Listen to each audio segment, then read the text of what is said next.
Olá, boa noite para você que está acompanhando a gente aqui em mais uma live na página do PSTU Nacional. Hoje a gente vai bater um bate-papo sobre a crise do governo Bolsonaro e os últimos episódios.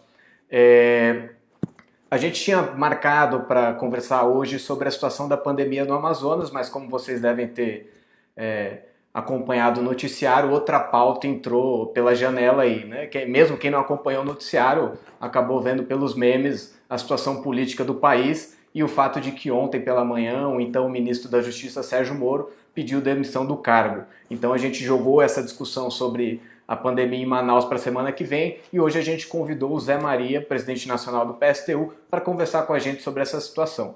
Antes da gente começar a nossa conversa, eu vou passar aqueles recados, vocês aproveitam aí para compartilhar essa live nos grupos de WhatsApp, nos grupos do Facebook e convidar as pessoas para assistir com a gente, ok? Bom, eu vou pôr o link das redes sociais aqui, lembrando que a gente está no Twitter, a gente está no Instagram e também está no YouTube. É importante vocês se inscreverem no nosso canal e marcar lá para receber as notificações, para não perder nada do que a gente publica. As lives que a gente tem feito ao longo desse mês já estão disponíveis lá, você pode voltar e reassistir e compartilhar com seus amigos, familiares, colegas de trabalho, ok? A gente também está com um link, está fixado aí embaixo, que é aquele link para quem quer conhecer mais o PSTU, deixar o cadastro, e a gente também incorporou essa live lá. Então se você quer mandar para alguém que não tem conta no Facebook, você pode mandar esse link que está fixado, que a live também está passando no nosso site, ok? Eu já estou vendo que tem bastante gente aqui, o pessoal de Minas Gerais, de Natal, o pessoal de São Paulo está aí já com a gente. Eu vou convidar então aqui, vou pôr o Zé Maria na tela para a gente começar a nossa conversa. Ok? Boa noite, Zé. Boa noite, Romerito. Tudo bem? Tudo bem, e você? Como é que tá? Caminhando. Zé, de quarentena aqui. A gente viu ontem que um episódio decisivo na relação entre Moro e Bolsonaro. É verdade que essa crise não é de agora, ela vem desde antes. Por exemplo, o fato de que Moro tinha negociado aceitar o ministério em troca de uma vaga no STF. E ontem a gente chegou no ápice com a discussão em torno da direção da PF, né, o Maurício Valeixo, uma briga entre Moro e Bolsonaro a respeito de quem nomear, e o Moro acabou pedindo demissão. Isso é mais um episódio da crise que se afunda o governo Bolsonaro. E não foi só uma demissão, né? O Moro saiu atirando, fazendo uma série de denúncias gravíssimas sobre interferências políticas, muito provavelmente ligados à possibilidade de que a PF esteja investigando os filhos do Bolsonaro com relação à milícia e gabinete do ódio, fake news e etc. De uma maneira geral, como é que você e o PSTU avaliam essa saída do Moro e qual é o impacto disso na conjuntura política atual do Brasil? Não, então, Romerito, primeiro, boa noite a todos que estão nos acompanhando aqui nessa nossa conversa.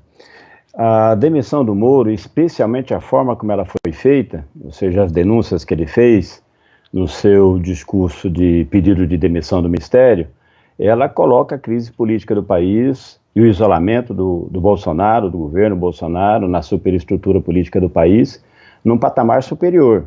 Nós vamos com um aprofundamento grande da crise. E eu acho que para a gente entender, inclusive, um pouco melhor esse processo do próprio governo Bolsonaro, era importante entender também essa sua trajetória. Ou seja, o governo Bolsonaro é fruto de uma improvisação, né? O Bolsonaro não era a alternativa do grande empresariado brasileiro nas eleições de 2018. Ele ganhou as eleições, por um lado, pela crise das alternativas da grande burguesia, nenhuma delas conseguiu se afirmar eleitoralmente naquele momento, e por outro lado, pela decepção, pela traição às expectativas de uma ampla parcela da classe trabalhadora que os governos do PT significaram, que levou que uma parcela imensa de eleitores que votaram no Bolsonaro em 2018 não votaram porque concordam com o projeto do Bolsonaro ao seu programa, votaram contra o PT, votaram em rechaço a chamada classe política que nós temos, a política tradicional que nós temos no nosso país. E o Bolsonaro chega ao governo, portanto, defendendo um projeto de implantar uma ditadura no país, esse é o projeto do Bolsonaro, não se leva as últimas consequências. Não se aplica o modelo que ele tem, o programa que ele tem para o país sem utilizar força. Então ele chega defendendo esse projeto, ele segue defendendo esse projeto de implantar uma ditadura no país até hoje, mas ele não está assentado em relações de forças na sociedade que lhe permitam fazê-lo, justamente porque ele foi fruto dessa improvisação. Ele não foi expressão das relações de forças que existiam na sociedade naquele momento.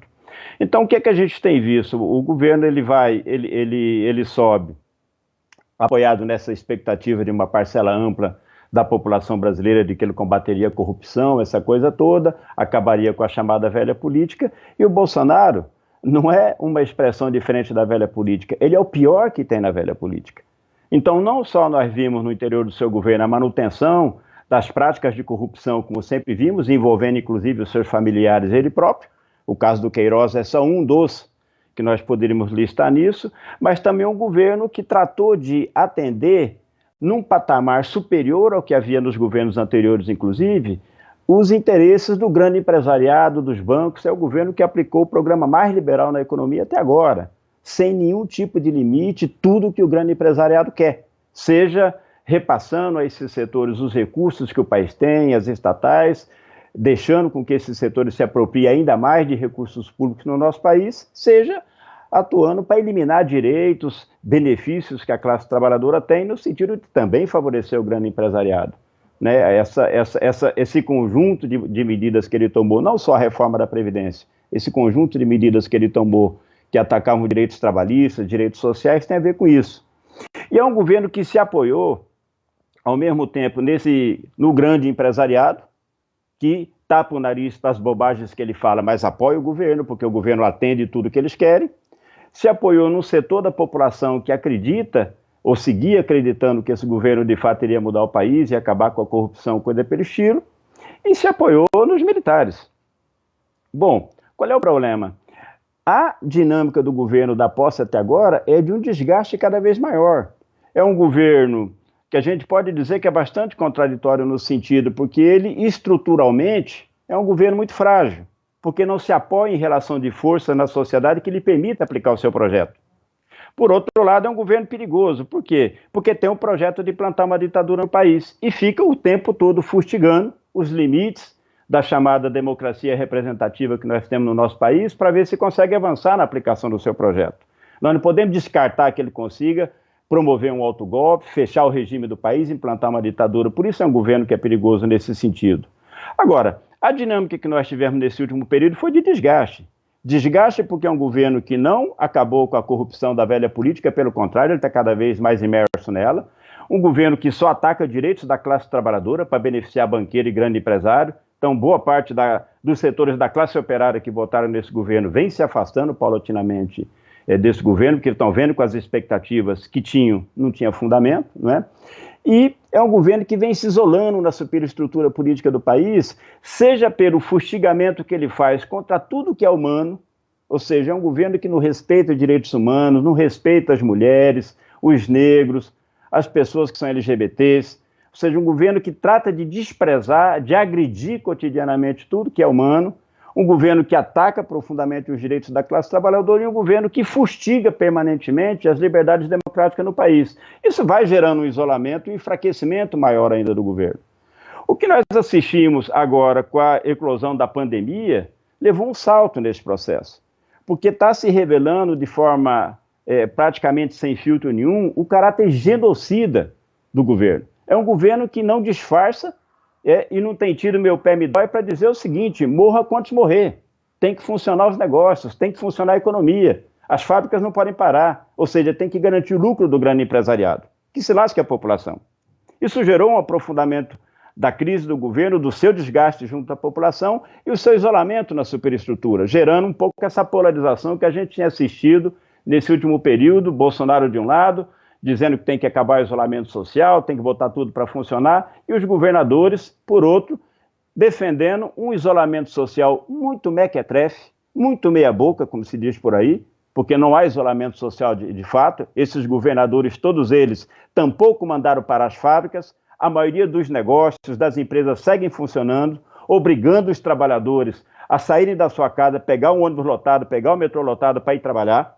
Então, não é que existe, de fato, distanciamento social e nós temos os governadores de um lado que defendem, consequentemente, a saúde da população e o Bolsonaro que é contra. Nenhum dos dois lados defende de forma consequente a saúde da população. Os dois lados respondem aos interesses do grande empresariado. Os governadores apenas fazem um cálculo de que é melhor fazer esse distanciamento mais ou menos agora para os interesses da própria economia, porque a população segue submetida a essa situação. E a situação mais grave é justamente a parcela mais pobre da população, que dependeria, nesse momento, de que o governo federal assegurasse recursos, dinheiro, renda social, para que aqueles que trabalham por conta própria, aqueles que estão desempregados, pudessem permanecer em casa em isolamento social. O governo, em primeiro lugar, decide, junto com o Congresso Nacional, uma ajuda que é muito baixa, muito aquém daquilo que é necessário, e ainda por cima enrola para pagar, como nós estamos vendo. Metade das pessoas não receberam até hoje isso. Isso que faz com que na periferia dos grandes centros urbanos o isolamento social seja menor. As pessoas já vivem em condições subhumanas, 10, 15 pessoas dentro de uma casa minúscula, é difícil ficar todo mundo dentro de casa. E ainda por cima não tem dinheiro para comprar comida, para satisfazer as necessidades básicas das pessoas. E o Bolsonaro faz isso conscientemente, para forçar essas pessoas a sair e se apoiar na situação dessas pessoas para dizer que é preciso voltar a funcionar a economia normalmente. Então esse era um quadro que nós vimos de crescimento, do desgaste do governo, do seu enfraquecimento político, do isolamento do governo na superestrutura política do país. A saída do Mandetta já foi um elemento de enfraquecimento político do governo, a do Moro é qualitativa. Por que qualitativa?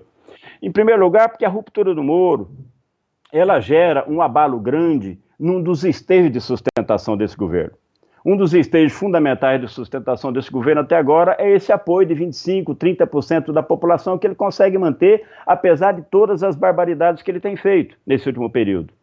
E isso é uma soma de uma parcela da população que é bastante pequena, deve estar em torno de 10%, 12%, 15% no máximo, que concorda com essas ideias do Bolsonaro, de acabar com a liberdade democrática no país, esse setor preconceituoso, xenófobo, né? Setor mais retrógrado da população brasileira, mas também tem um outro setor, principalmente nos setores médios da sociedade, que vem no governo, pela presença do Moro, a luta contra a corrupção. É o setor da sociedade que apoiou a Lava Jato nesse período todo. A ruptura do Moro com o governo, e ainda da forma que foi feita essa ruptura, tende a afastar todo esse setor da população do apoio ao Bolsonaro. Isso é muito importante, porque pode tirar um dos esteios fundamentais que tem dado sustentação para esse governo até agora. É possível que esse conjunto de fatores, a postura dele frente à pandemia, o fustigamento rotineiro, sistemático que ele faz das liberdades democráticas, como fez agora no Dia do Exército, naquela manifestação em frente ao quartel do Exército em Brasília, e essas denúncias que foram feitas pelo Moro, na medida que o Moro rompe com o governo, também comece a questionar apoio de setores do empresariado ao governo. É possível que gere um afastamento maior do empresariado. Por quê? Porque o Bolsonaro, com esse acúmulo de crises que ele gera, a cada ação que ele promove, né, ele vai gerando crises políticas na relação do governo com o Congresso, que pode tirar do governo a capacidade de aprovar no Congresso aquilo que o empresariado quer. Pode torná-lo um governo mais disfuncional para o grande empresariado. Porque o grande empresariado não tem nenhum problema em tapar o nariz e apoiar esse governo genocida, como apoiou até agora, desde que ele entregue a reforma trabalhista, a reforma da Previdência, ataque aos direitos dos trabalhadores, permita a esse empresariado se apropriar dos recursos públicos, tomar conta das estatais para utilizar para obter lucros.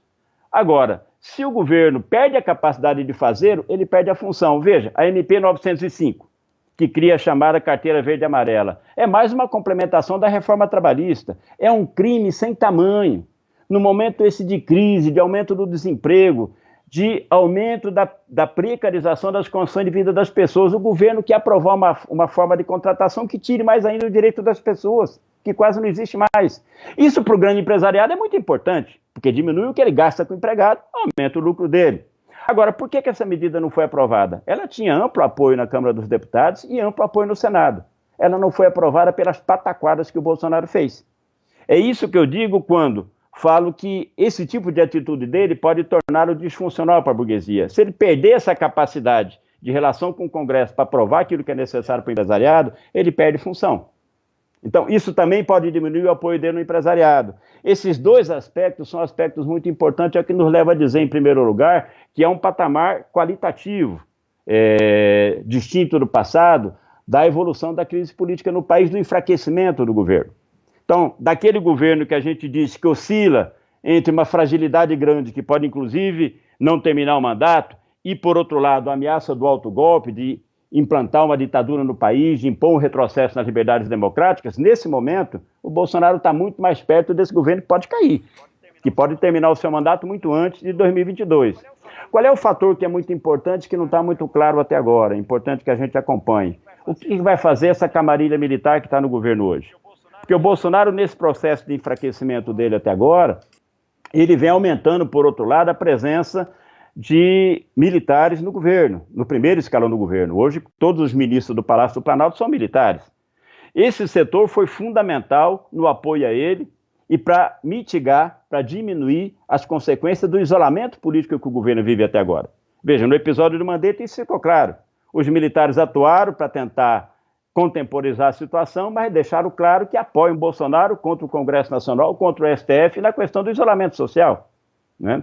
Os militares raciocinam com qual cenário?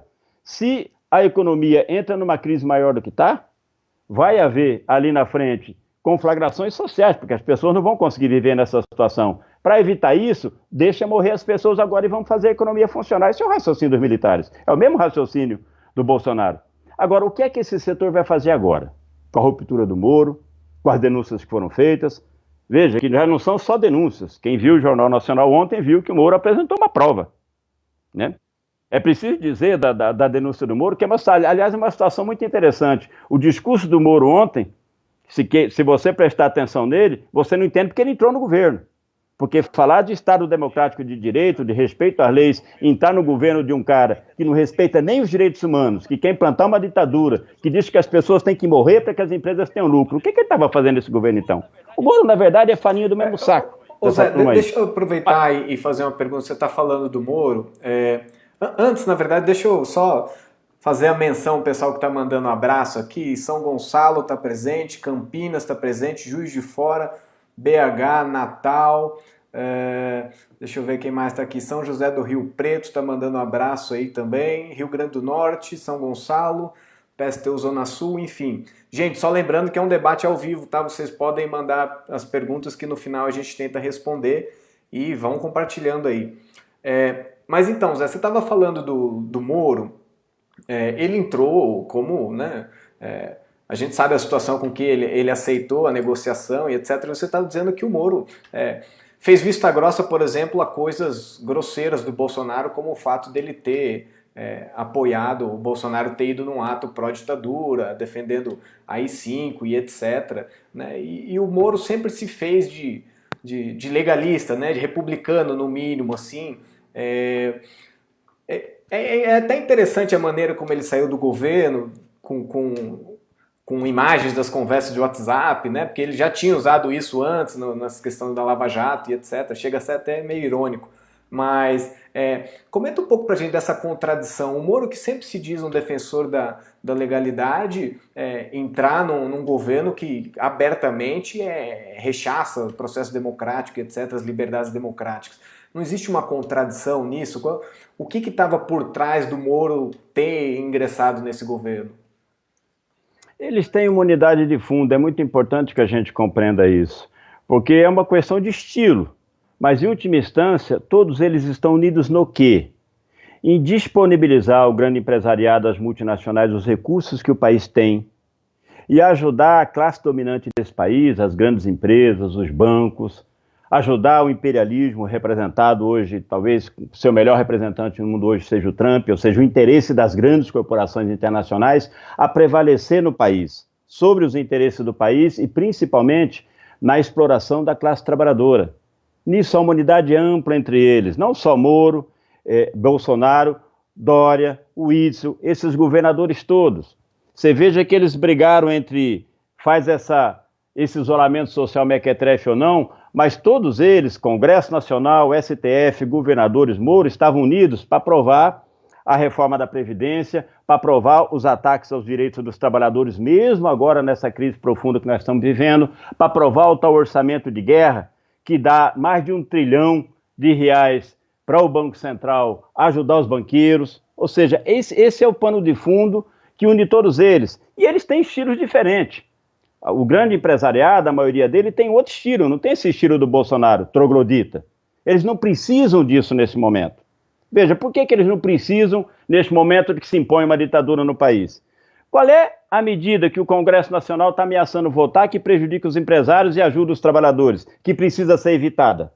Não tem nenhuma. O Congresso só aprova medidas para favorecer grande empresário e banqueiro. Nós temos hoje um processo de mobilização social no país que ameaça o direito de propriedade, que ameaça o controle que o grande empresariado tem sobre o país? Não temos, infelizmente. E não é só por conta da quarentena que as pessoas não podem ir para as ruas, é porque também a direção das grandes organizações da classe trabalhadora, do PT, das grandes centrais sindicais, não querem promover movimentos para poder enfrentar o governo que está aí, né? Hoje, você quer mais motivos para poder desenvolver uma ampla campanha de massas no país, para botar para fora Bolsonaro, Mourão, todo esse governo que está aí? Não está evidente que para defender a saúde do povo, para garantir um isolamento social, parar de fato o país para que as pessoas protejam a sua vida, tem que tirar esse governo? Porque o governo é um obstáculo absoluto a isso. Não está claro que para parar os ataques aos direitos da classe trabalhadora, tem que tirar esse governo, porque o governo é um instrumento incansável para a cada dia promover um ataque contra os nossos direitos para favorecer as grandes empresas. Por que a direção das grandes centrais sindicais do PT não chama, portanto, uma grande mobilização nacional para botar para fora o Bolsonaro, para botar para fora o Mourão? Porque, em última instância, esses setores da dita oposição, eles são meio que um apêndice desse setor do empresariado que tem polarizado com o Mourão, com o Bolsonaro. Nessa polarização, Bolsonaro de um lado, governadores do outro, cadê a oposição? A dita oposição do PT, do PSOL, do PSB, do PDT do Congresso. São um apêndice dos governadores. Nesse momento agora, o PT diz que mudou de posição, está a favor do fora Bolsonaro. O PSOL, a direção do PSOL diz que mudou de posição, agora está a favor do fora Bolsonaro. Mas é um fora que não pode ter nem impeachment. Ou seja, é uma relocalização, no fundo, política, mantendo a mesma estratégia. Qual é a estratégia dessa gente? É disputar a eleição, gente, é 2022. Então, se dá mais voto para 2022, eu defender o fora Bolsonaro, eu vou defender o fora Bolsonaro. Mas assumir, de fato, o trabalho de organizar e mobilizar a nossa classe para botar para fora o Bolsonaro, está o PSTU nessa batalha. E vários setores de ativistas do movimento de massas brasileiro. Mas essas grandes organizações, na verdade, nesse momento, são a sustentação do regime que está aí. Infelizmente é isso. Então, esse é um pouco o quadro que nós temos em relação a esse tema. Ok, Zé, você estava dizendo que o governo Bolsonaro era um governo frágil, né, e a gente sabe que no processo eleitoral ele se apoiou muito, né, tinha um sentimento que amarrava a base eleitoral do Bolsonaro, que era a vontade de tirar o governo do PT do poder, né, o antipetismo cumpriu um papel muito importante, e aí o Bolsonaro resolveu a sua falta de base, fazendo um acordo aí entre os apoiadores da Lava Jato, nomeando o Sérgio Moro, os liberais com Paulo Guedes, né? Trouxe um setor expressivo das Forças Armadas e isso acabou dando sustentação para o governo. E o setor da burguesia brasileira, né, que não a grande burguesia, mas um setor mais ligado ao varejo, como o Luciano Hang da Van, o Flávio Rocha da Riachuelo e etc. Esses setores começam a ter dúvidas sobre a continuidade do Bolsonaro no poder. O próprio Moro sai do governo, isso gera uma crise muito grande, quem apoiava a Lava Jato e via no governo Bolsonaro uma perspectiva de combate à corrupção e à velha política. O Paulo Guedes, há tempos a imprensa especula se ele vai ficar ou não, se ele está para sair ou não. E esses próprios setores da burguesia do varejo se posicionaram ontem a favor do Sérgio Moro. Eu estou dizendo isso porque o editorial hoje do Estadão, por exemplo, foi uma pancada muito forte no governo Bolsonaro, dizendo, olha, a gente precisa parar esse cara antes que ele quebre o país, né? E acabava dando uma bola muito grande para o Fernando Henrique, etc. O que eu quero perguntar para você é o seguinte, você acha que, objetivamente, a burguesia começa a discutir nos corredores a possibilidade de substituir o Bolsonaro? Você acha que já existe esse debate, essa crise na burguesia? Eu acho que a crise que se abriu com a demissão do Moro abriu essa discussão. Eu acho que essa hipótese hoje está muito mais próxima do que estava há uma semana atrás. E essa tirar o Bolsonaro do governo não necessariamente se faria através do impeachment. Pode ser, o FHC falou em renúncia, né? Pode ter também, como disse o Eros Grau, uma medida judicial que o afaste, que o interdite de alguma forma. Crime de responsabilidade, quem viu o Jornal Nacional ontem tem uma prova de que ele cometeu. É só agora o Supremo Tribunal Federal ou o Congresso Nacional quererem e tiram o Bolsonaro dentro da institucionalidade que está aí.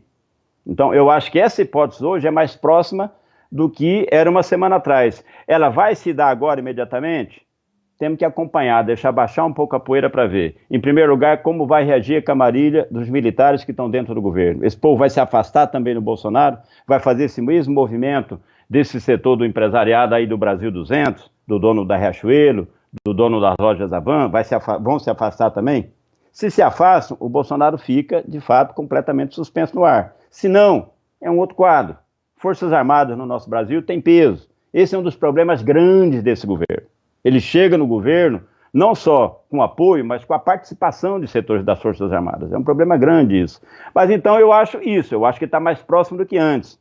Por isso, justamente, é necessário, por um lado, aprofundar esse esforço para tratar de organizar e mobilizar a nossa classe para derrubar o governo. Agora, insisto, não é derrubar só o Bolsonaro. Aí voltando àquilo que a gente estava falando, por que o Moro entrou no governo do Bolsonaro? Porque ele no fundo concorda com o mesmo programa econômico do Bolsonaro, como concorda com o mesmo programa econômico do cara da Van. Esse setor é o setor dos mais reacionários da burguesia brasileira, e o Moro é a expressão disso. O Moro não tem nada a ver com o interesse da classe trabalhadora, nunca defendeu a justiça nesse país, sempre foi funcional isso que ele fez quando ele era juiz lá da Lava Jato, né? A justiça continua sendo a mesma hipocrisia de sempre, é uma justiça dos ricos e poderosos, que sempre atuou e sempre definiu contra os trabalhadores. O Moro é parte disso. Agora, qual é o perigo que existe? É a classe trabalhadora ficar sem uma alternativa no momento que o próprio setor do empresariado começa a se mover para tirar o Bolsonaro. Qualquer alternativa é boa? Tira o Bolsonaro e bota o Mourão. Aí nós estamos numa situação melhor, como disse recentemente o PCdoB, que disse que seria melhor um governo do vice do que o governo do Bolsonaro? Nós achamos que não. O problema é que esses caras seguem com o mesmo objetivo que tinha, do dono da Van ao dono do Bradesco e do Itaú. Eles querem um governo que faça tudo aquilo que o Bolsonaro estava fazendo, atendendo tudo quanto é demanda do grande empresariado, enfiando, arrancando o couro das costas dos trabalhadores e entregando os recursos e a riqueza do nosso país para enriquecer meia dúzia de banqueiros aí. Só que o estilo deles é outro. Eles estão vendo que na base da gritaria, na base das ameaças, na truculência, como o Bolsonaro quer fazer, não dá. Então vamos tentar de uma outra forma. Vamos ser mais civilizados, vamos discutir no Congresso Nacional, aprovar no Congresso Nacional e ponto. Só que o resultado para nós é o mesmo. Então a luta nossa, ela tem que, em primeiro lugar, se intensificar para tirar o Bolsonaro, mas é tirar junto o Mourão, tirar junto todo esse sistema que está aí. A alternativa da classe trabalhadora é uma alternativa socialista, que só vai ser construída no país se os trabalhadores, se a classe operária, o povo pobre assumirem o governo do país para realizar as mudanças que podem garantir vida digna para o povo. O Brasil tem plenas condições de assegurar pleno emprego, de assegurar um salário digno para as pessoas, de assegurar a renda social para todo mundo que está desempregado, para os trabalhadores por conta própria, assegurar investimento na saúde para garantir a saúde das pessoas numa situação de pandemia como nós estamos vivendo, garantir o crescimento do país, melhorando, assegurando vida digna para toda a população brasileira. Mas para isso é preciso que os recursos que o país tem e a riqueza que nós produzimos com o nosso trabalho possam ser utilizadas de forma planejada para atender as necessidades da população. Só um governo da classe operária e do povo pobre desse país vai tomar medidas como essa no nosso país. Então a nossa luta, ela começa agora com a derrubada do Bolsonaro, mas ela tem que seguir. Por isso nós não aceitamos simplesmente a hipótese do impeachment, de uma saída institucional que tira o Bolsonaro, bote o Mourão e vai seguir tudo a mesma coisa. Aliás, Mourão é tão perigoso do ponto de vista da ameaça às liberdades democráticas quanto o Bolsonaro. Aliás, o Mourão, antes do Bolsonaro, falava em autogolpe. Vocês se lembram da campanha eleitoral passada? Era o Mourão que dizia aqui, tem que ser eleito, e se for eleito a gente chega lá e fecha o regime, implanta uma ditadura. Esse é o Mourão. Essa camarilha militar que está no Palácio Planalto, toda ela pensa isso. O general Heleno era chefe de gabinete do Silvio Frota, que foi demitido lá na ditadura ainda. Porque do Carlos Santiago está perguntando exatamente isso. Você acha que é possível que a cúpula de militares use o Bolsonaro para para chegar de alguma forma ao poder e implantar esse projeto? Você acha que existe essa possibilidade? Nesse momento eu não creio que essa possibilidade existe. Por quê? Porque os militares nunca se moveram por eles próprios, eles têm donos. Eles agem em função dos interesses do grande empresariado e dos banqueiros. E não interessa ao grande empresariado e aos banqueiros implantar uma ditadura neste momento. Contraditoriamente lá na frente pode ser, nesse momento não. O risco está colocado, está. Vou dar um exemplo, por exemplo. Vou dar um exemplo do que pode ocorrer. Se nós, veja bem, nós estamos enfrentando neste momento duas tragédias combinadas. A pandemia, que vai gerar, bom, já gerou centenas de milhares de mortes no planeta, nós vamos ter dezenas e dezenas de mortes aqui no nosso país, a situação é muito grave, e nós estamos no começo dela ainda, né? E nós temos, por outro lado, um agravamento sem precedentes da crise na economia, que vai elevar o desemprego geral alto no país a um patamar muito superior, vai aprofundar qualitativamente a crise social que a gente vive no país, a miséria, a degradação de vida das pessoas. Nós vamos ter ali na frente conflagrações sociais nessa situação. O povo vai reagir, vai se rebelar contra isso. Pode demorar um pouquinho mais, um pouquinho menos. Às vezes a crise, o aumento do desemprego gera uma certa desmoralização, mas é uma questão de tempo, nós vamos ter um levante de massas ali na frente. Bom, a linha do grande empresariado vai seguir sendo a mesma de hoje? Não sabemos. Então, a luta para tirar fora o governo todo, Bolsonaro, Mourão, tirar essa camarilha militar que está no governo, é uma necessidade da classe trabalhadora hoje. É um crime das organizações que se dizem da classe trabalhadora dizer que está bom tirar o Bolsonaro e deixa o Mourão aí. Não, estão deixando um instrumento na mão do grande empresariado que ele não quer usar neste momento. Portanto, não vai ter golpe militar neste momento, porque quem manda nos militares é o grande empresariado. O golpe de 64 não foi dado para atender interesse da camarilha militar, que era o comando das Forças Armadas. Foi feito para atender os interesses das multinacionais, do imperialismo e do grande empresariado que controlava o país naquele momento. Vai ter um golpe nesse país aqui se o grande empresariado disser que tem que ter. Nesse momento não é interesse deles. Agora, por que nós vamos deixar na mão deles esse instrumento, essa possibilidade? Então nós temos que aproveitar o enfraquecimento do Bolsonaro para ir para cima e limpar a área. Isso é a necessidade. Isso é o que devia estar fazendo o PT, o PCdoB, a direção das grandes centrais sindicais. É uma coisa lamentável a atitude dessas organizações nesse momento.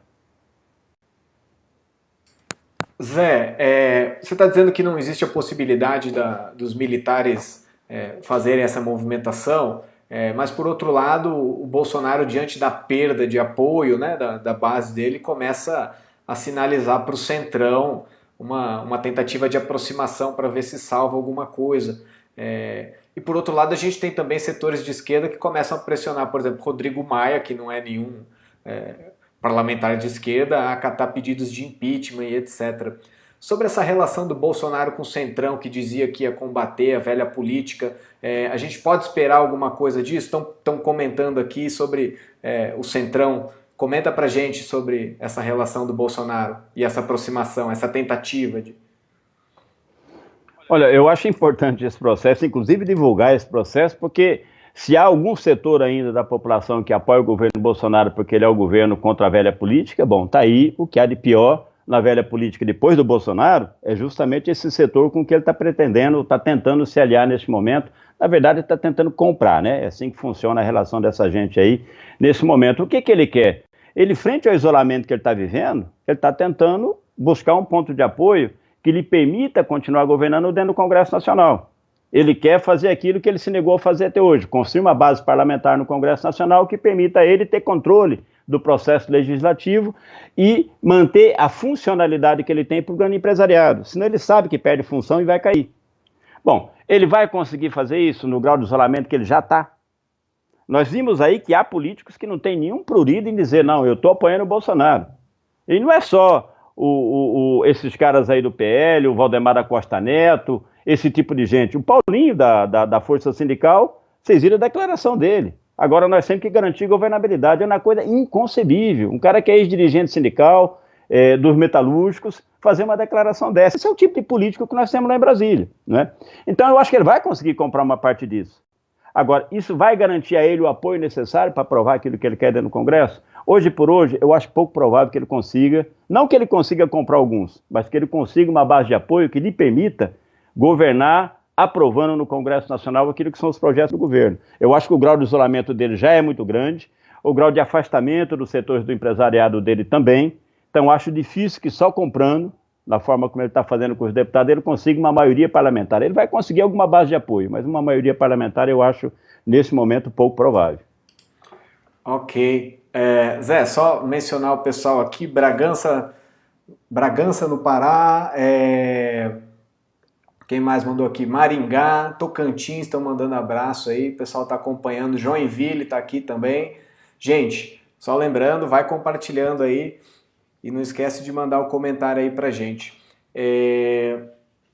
Zé, mas sobre o processo de impeachment, eu sei que você já comentou um pouco, mas existem alguns problemas na legalidade do processo, porque o governo Bolsonaro não chegou a 2 anos e isso exigiria novas eleições, que no momento de pandemia me parece um pouco inviável, até porque a população queria que as verbas destinadas para a eleição fossem todas redirecionadas para o combate à pandemia. Então, se chamar novas eleições agora, provavelmente levaria a um processo de levante. E por outro lado, mesmo sendo possível o processo de impeachment, isso colocaria o Mourão no poder, o que é um tanto problemático, né? Diante desse impasse legal, assim, institucional, como que você avalia que as pessoas estão discutindo a saída? Porque me parece uma situação muito difícil, assim, a menos que a gente esteja falando de revolução socialista, me parece que ninguém tem uma solução para dar isso, não existe acordo nenhum, não tem saída. Olha, uma das limitações das saídas institucionais para a tirada do Bolsonaro do governo é essa, seja a renúncia, seja o impeachment. Uma decisão judicial teria que ver se é tomada contra toda a chapa ou só contra Bolsonaro, mantém o Mourão na presidência da República. E, obviamente, isso não é uma solução. Isso não só é a manutenção de um governo cujo programa econômico é o programa econômico do Paulo Guedes, é o liberalismo total, né? É entregar o país, entregar os direitos dos trabalhadores para o grande empresariado, mas manter no governo um governo chefiado por um general que já disse que não tem nenhum meu pé me dói em dar um autogolpe e implantar uma ditadura no país. Então, a manutenção do Mourão como saída não é uma solução para a situação que o país vive. Por isso que nós dizemos que é preciso que a gente construa esse processo de luta para botar para fora Bolsonaro, botar para fora Mourão e toda essa trupe que está lá no governo federal. Agora, qual a alternativa que a gente apresenta a isso? Veja, para nós, a alternativa estratégica, a saída pela qual nós devemos lutar é uma saída de classe, uma saída socialista, um governo da classe trabalhadora, um governo socialista que possa transformar o nosso país. Garantir o atendimento daquilo que são as demandas que a população tem, que é de ter uma vida digna, de viver no país sem essa violência, essa discriminação, essa opressão que nós temos hoje, né, no Brasil e no mundo. Agora, nós temos condições de lutar para implantar agora um governo assim, ou seja, nós temos conselhos populares organizados em todo o país, a classe trabalhadora organizada, capaz não só de se mobilizar e ir para as ruas, mas com organizações construídas que possam assumir o governo do país, nós ainda não temos. Nós temos que seguir trabalhando para construir isso. Ao não ter, a saída não pode ser fica o Mourão. Nós defendemos, no caso, na medida que se dê esse quadro, ou seja, que a gente consiga avançar nessa luta e derrubar o Bolsonaro, a nossa proposta é que se faça, pelo menos, eleições gerais no país. Por quê? Porque pelo menos o povo vota. Eleição é uma saída? Não é não. Eleição nós temos no Brasil a cada 2 anos e ela não resolve os problemas da classe trabalhadora. Por quê? Porque da mesma forma que essas outras instituições que estão aí, as eleições são controladas pelo poder econômico, pelo banqueiro, pelo grande empresário. Por isso o resultado que os políticos eleitos, seja para o executivo, seja para o legislativo, apresentam para a sociedade todo o tempo, não é aquele resultado que o cara que votou neles querem. É o resultado que o dono do banco, que o dono da fábrica quer. O Congresso Nacional vota todo dia leis a favor do grande empresariado e contra o trabalhador, não é porque ele foi eleito com o voto do grande empresariado, ele foi eleito com o voto do trabalhador. O problema é que quem pagou a campanha, quem financia esses partidos, é o grande empresariado. Quem paga, manda. Eleição é isso. Então nós não queremos que as pessoas tenham nenhuma ilusão de que a eleição vai resolver os problemas. Por isso nós achamos que é fundamental seguir lutando para criar as condições para avançar na organização da nossa classe, na elevação da consciência da nossa classe. Nós temos que aproveitar as experiências concretas que tem agora na pandemia. Tem muitas comunidades que se organizaram, né? A auto-organização dos trabalhadores é uma coisa que começou a surgir, seja para desenvolver a solidariedade com os que mais precisam, seja para proteger as pessoas que estão infectadas, que estão com doenças, seja para organizar o isolamento e as medidas de proteção à saúde. Tem muitos exemplos importantes nesse sentido e nós temos que aprofundar isso, avançar na organização dentro das fábricas, dos bairros, para que a gente crie essas condições ali no futuro, para que a gente possa disputar, tomar o poder e colocar a classe operária e o povo pobre no governo do país, no comando do país. Até lá, gente, nós não vamos deixar o Mourão no lugar, então vamos cobrar pelo menos que tenha uma eleição para que o povo possa votar, possa escolher quem vai governar o país e a gente poder seguir a nossa luta. Agora, nós achamos muito importante, nesse momento, fundamental, qual é a tarefa fundamental que está colocada? Criar um processo de mobilização para botar para fora todo mundo. Nós temos que cobrar, e aqui eu falo aqui para o militante do PT, o militante do PSOL, do PCdoB, da base desses partidos, os militantes sindicais, os dirigentes sindicais que estão aí nas grandes centrais sindicais, que são base dessas centrais sindicais, cobrem dos seus dirigentes, porque não organizar hoje um amplo processo de massa nesse país para derrubar Bolsonaro, Mourão e sua trupe é um crime. Possibilidade está aí. Houve no passado gente que achava, não, agora acabou, a classe operária está derrotada, nós temos um governo aí que é de militares no país, é retrocesso histórico. Teve gente que falou isso, eu imagino que essas pessoas não devem estar falando mais isso hoje. Agora, está colocada a possibilidade concreta, só não vai ocorrer se as direções seguirem cumprindo esse papel que é de bloquear a luta dos trabalhadores. É verdade que hoje nós não podemos fazer mobilização de massa, mas vamos ter criatividade, tem jeito de fazer. Tem muito trabalhador que está trabalhando, nós não podemos construir uma mobilização aí, a quarentena não vai seguir para o resto da vida, é uma questão de meses. Então nós temos que trabalhar essa perspectiva, de colocar o povo na rua, de organizar o povo na rua, para poder fazer isso. E você veja, o 1º de maio quando eu digo para você que essa dita oposição, PT, PCdoB, aí a direção do PSOL, são um apêndice desse setor do grande empresariado que polariza com o Bolsonaro, basta ver o 1º de maio agora. Olha só, nós não somos contra atos de unidade de ação para defender as liberdades democráticas no país, por exemplo, contra as ameaças do Bolsonaro, que participem em setores da burguesia, unidade de ação, unidade de ação. Liberdades democráticas é um patrimônio, é um valor muito importante para a classe trabalhadora. É parte das conquistas que nós tivemos quando derrubamos a ditadura e para nós elas são muito caras.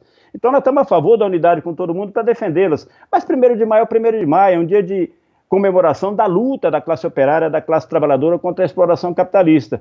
Pois a direção das centrais sindicais nos chamaram Fernando Henrique Cardoso, governadores, um monte de gente aí para participar desse negócio. Olha onde é que está a cabeça desses caras. Eles se acham parte desse polo que está Dória, que está o Whitson, que está não sei o que, Congresso Nacional, Rodrigo Maia, contra o Bolsonaro. Nós não somos parte disso. A luta da classe trabalhadora é uma luta, em primeiro lugar, para derrubar o Bolsonaro, o Mourão nesse momento, que é quem está no governo federal. Mas é também uma luta contra a Dória, contra o Whitson, contra Fernando Henrique Cardoso, contra tudo que representa o empresariado desse país. Porque não é junto com eles que nós vamos libertar nossa classe da exploração, da opressão, da violência que nos oprime todo dia. É contra eles que nós vamos fazer isso. E esses dirigentes têm essa postura. Então eu insisto, essa luta para derrotar o Bolsonaro e Mourão, para botar para fora esse governo, e a luta para construir uma alternativa socialista para o país não é uma luta só do PSTU, dos militantes do PSTU. É uma luta dos ativistas, dos militantes que estão na base do PT, daqueles que honestamente dedicam a sua vida a lutar para mudar a vida do povo brasileiro, que estão na base do PSOL, do PCdoB. Agora é preciso cobrar dos seus dirigentes. Esses dirigentes não estão encaminhando essa luta, eles estão fazendo o oposto. E é preciso, se eles não se movem da posição que eles estão, vir nos ajudar a nós construir esse projeto. Vamos juntar nossas forças por baixo na construção desse projeto socialista para o nosso país. Mas é preciso que a gente se movimente, é preciso que a gente faça a nossa parte. Esse um pouco é o chamado, quando a gente fala do chamado a uma mobilização, a construir uma mobilização de massa, para botar para fora Bolsonaro e Mourão, nós estamos falando nisso. E nós não estamos chamando a militância do PSTU. Nós estamos chamando todas as trabalhadoras, os trabalhadores, todos aqueles e aquelas que são oprimidos nesse país, que querem mudar essa situação, a que nós somemos as nossas forças para isso, para dar conta dessa primeira tarefa, que é botar para fora o governo. E nessa luta, tratar de avançar na nossa organização e construir as condições para que nós tenhamos uma alternativa socialista, um governo socialista dos trabalhadores ali na frente. Ok, Zé, deixa eu só mencionar mais um pessoal que está mandando um abraço aqui, o pessoal de Guarulhos, o pessoal da Brasilândia, o pessoal de Telêmaco Borba, no Paraná, Porto Alegre, Criciúma, Matinhos, no Paraná também, Os metalúrgicos de Pirapora, no norte de Minas, e São João Nepomuceno. Zé, a gente fez uma discussão, se eu não me engano, no sábado passado, sobre a necessidade do Partido Revolucionário nesse momento. Inclusive, gente, essa live está disponível lá no YouTube, vocês podem voltar lá e assistir. E a gente discutiu muito a questão da frente de esquerda e da aliança com outros setores. Mas é inevitável que você fale, cobrar dos dirigentes e mencionar a eleição e as pessoas não perguntarem a respeito disso, né? A Leninha, por exemplo, está perguntando aqui sobre frente única, qual é a posição do PSTU diante disso, né? Porque me parece que cada vez mais a crise do governo Bolsonaro empurra as pessoas para pensarem nisso como alternativa, né? A unidade da esquerda e etc. No mais que pese que você já mencionou que figuras, por exemplo, como o Lula, digam publicamente que, olha, não é a hora de pressionar o governo Bolsonaro e etc. Ou mesmo as que fazem no discurso pensando 2022 e não mobilização de fato. Sobre a frente de esquerda e unidade contra as organizações para derrotar Bolsonaro, o que você tem a dizer para a gente, Zé? Olha, o PSTU sempre defendeu a unidade de ação e a Frente Única Operária para defender os direitos da classe. A Frente Única Operária para defender os direitos da classe trabalhadora, como ela é atacada. Veja, nesse momento que nós estamos vivendo, a defesa da Frente Única Operária vai ser uma necessidade fundamental. Nós estamos não só diante de uma pandemia que afeta a saúde, que vai matar dezenas ou centenas de milhares de pessoas, mas frente a uma catástrofe econômica que vai trazer um aprofundamento da crise social muito grande no país. Hoje mesmo nós tivemos um anúncio, eu não sei se vocês acompanharam, a Boeing anunciou hoje que desistiu da compra da Embraer. Olha o tamanho da crise econômica. Esse negócio da venda da Embraer para a Boeing era um negócio da China. Da China. Só possível num país cujo governo é um capacho do imperialismo como o nosso. Né? Agora, a Boeing desistiu. Por que desistiu? Porque a Boeing está enforcada. A profundidade da crise econômica é muito grande, muito grande. E isso, como todas as outras crises econômicas do capitalismo, eles vão tratar de descarregar nas costas dos trabalhadores. Né? Por isso os companheiros de São José já estão se movendo, estão começando a cobrar que agora o governo estatize a Embraer. A Embraer, ela construiu ao longo dos anos, com financiamento público, com fundos públicos, um conhecimento que é muito importante para a soberania do nosso país. Né? Esse conhecimento tem que estar sob controle do país e para isso tem que estatizar essa empresa e dessa forma garantir também a estabilidade no emprego, o emprego dos trabalhadores, o salário dos trabalhadores que estão na empresa, porque ela pode ser desmontada a partir dessa situação. Né?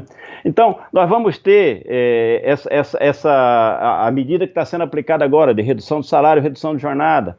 Nós já devemos ter no Brasil 10, 12 milhões de desempregados a mais do que nós tínhamos quando começou essa pandemia. Então nós vamos necessitar disso. E nós seguimos defendendo a Frente Única das organizações da classe trabalhadora para somar todos numa luta só para defender os nossos direitos. Nós estamos brigando com os organizadores do 1º de maio, agora por conta desse convite ao FHC, mas nós vamos participar do 1º de maio. Vamos seguir chamando as centrais sindicais à unidade para construir a luta dos trabalhadores. Isso para nós é fundamental. A unidade na luta da classe trabalhadora, para defender os seus direitos, para se defender dos ataques que sofre, é uma necessidade da classe, nós vamos seguir defendendo.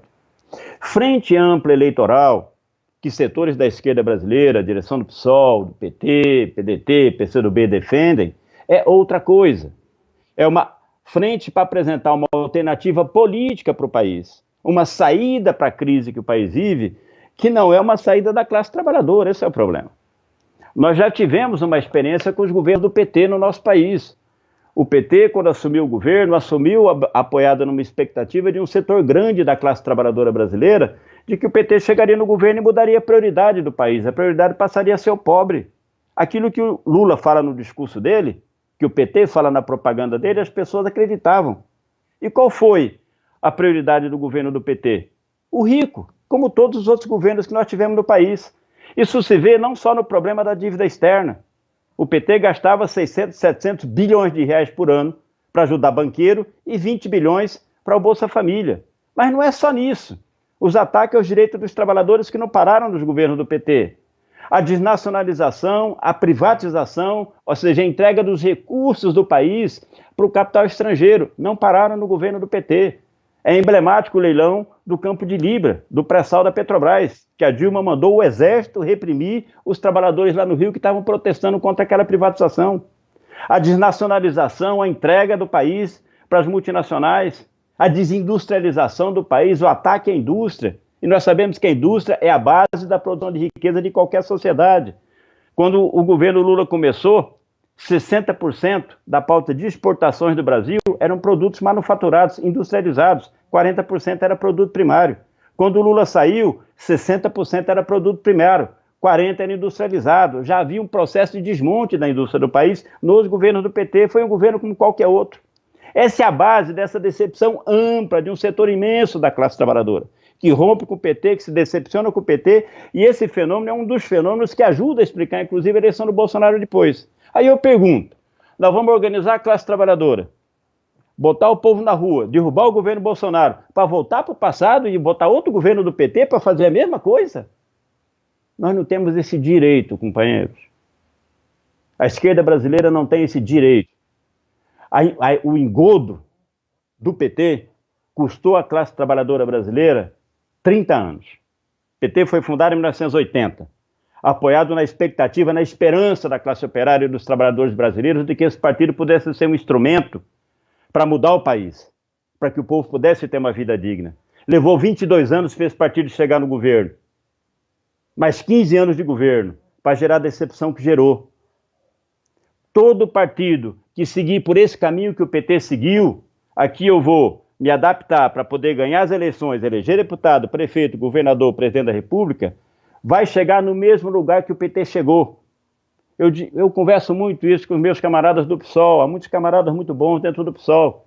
Mas olha só, o PT, quando participou das eleições de 82, o Lula, ele defendia um programa que era romper com o FMI, parar de pagar dívida, estatizar os bancos, reforma agrária, esse era o programa do PT. O PSOL já começou pior do que o PT, porque o PSOL não defende esse programa hoje. Agora, se é para ganhar as eleições, precisa abandonar esse tipo de proposta, precisa fazer aliança com o empresariado, porque sem dinheiro e o beneplácito das redes de televisão não ganha eleição, foi o que o PT fez. Só que para fazer isso tem que abrir mão do programa, tem que abrir mão da defesa dos interesses da classe trabalhadora. E nós não temos o direito de repetir essa experiência trágica que foi o PT. Então a alternativa que nós temos que construir para a classe trabalhadora brasileira é uma alternativa socialista, contra o imperialismo, contra Bolsonaro, mas também contra todos os setores do empresariado. Essa alternativa só vai ser construída e implantada no país através da mobilização, da organização e da luta da classe trabalhadora, não é do processo eleitoral. Então, esses partidos, ao chamar a classe trabalhadora para apoiar novamente em 2022 a alternativa que é, de fundo, capitaneada pelo PT, está propondo à classe trabalhadora que repita esses 30 anos para chegar no mesmo lugar. Então, nós não estamos de acordo com isso. Toda unidade para defender os trabalhadores dos ataques que eles estão sofrendo, para lutar pelas nossas demandas, na luta de classes. No terreno eleitoral, é o terreno de que cada partido apresenta o seu projeto para o país. E o nosso projeto para o país é oposto ao do PT, é oposto ao da direção do PSOL, é oposto ao da direção do PCdoB. Por quê? Porque esses partidos, a direção desses partidos, defende um projeto que é, em última instância, institucional de colaboração de classes. E nós não podemos... Olha, eu não estou falando, não é um problema de ideologia do PSTU. O orçamento de guerra que foi aprovado agora no Congresso Nacional, teve o voto de quem? Do PT, do PSOL, do PCdoB. Esse orçamento de guerra foi aprovado para socorrer quem? Os banqueiros e os grandes empresários que podem estar ameaçados pela falência na crise. Autorizou o Banco Central a comprar os títulos da dívida podre das grandes empresas e dos bancos para evitar a falência deles. Qual é o dinheiro que vai sair disso aí para ajudar os trabalhadores? Esse que saiu aí para pagar os R$600, cadê o dinheiro? Outro exemplo, os R$600 que foi aprovado no Congresso Nacional. Nós tivemos camaradas que se dizem socialistas, que fizeram uma festa pela internet, grande vitória, aprovamos R$600 para ajudar os trabalhadores que não têm renda. Ora, o deputado que fez essa festa, o Freixo, ganha mais de R$30 mil por mês, ele devia ter vergonha de fazer uma coisa dessa. Agora, olha a distância que estão essa gente da vida dessas pessoas que estão na periferia dos grandes centros urbanos. O problema é que, dentro da instituição, dentro dos marcos da sociedade que está aí, dessa institucionalidade, o que dá para fazer isso é os R$600. Dentro do capitalismo, o governo que dá para fazer é o governo que o PT fez. Não é que o Lula não fez mais para a classe trabalhadora porque não queria fazer, é porque o capitalismo é isso. No capitalismo não há espaço para fazer concessão aos trabalhadores. Pelo contrário, é preciso tirar cada vez mais dos trabalhadores. E quem aceita governar dentro dessas regras vai governar tirando dos trabalhadores para enriquecer banqueiros, como fez o Lula e como fez a Dilma, e como vai fazer o PSOL se seguir nesse caminho que está. Então, essa alternativa que os camaradas estão construindo, que essa frente ampla que eles defendem expressa, não é alternativa que sirva para a classe trabalhadora. A classe trabalhadora já experimentou, não se trata de uma opinião do PSTU, se trata da tragédia que nós vivemos no país nesses últimos anos. É essa alternativa que essa frente defende. Então, nessa frente, nós não estamos. Pelo contrário, nós queremos chamar os trabalhadores, a juventude brasileira, a construirmos na luta de classes em primeiro lugar. E a primeira tarefa nossa é tratar de botar o povo na rua para derrubar Bolsonaro e Mourão, para botar para fora esse governo que está aí, mas também nas eleições que vão vir depois, apresentar uma alternativa de classe, operária, socialista, para transformar o nosso país. Zé, deixa eu aproveitar e fazer a menção aqui ao pessoal que está mandando um salve. O pessoal de Portugal, do Em Luta, está aí, aliás, está em todas as nossas lives, estão acompanhando regularmente. Um abraço, Romerito, um abraço grande para o pessoal lá em Portugal. Hoje é 25 de abril, Importante. Aniversário da Revolução dos Cravos, acho que é 46 anos, se não me falha aqui a memória.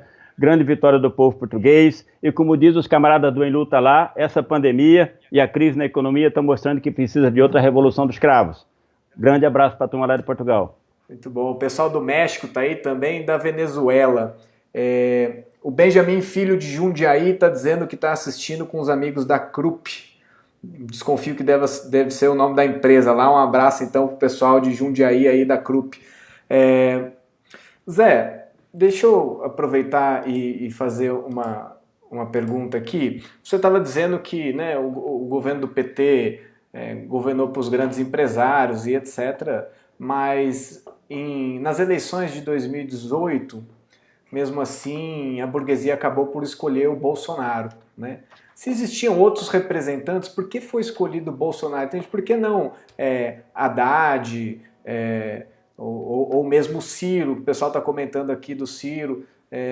Por que não essas outras alternativas?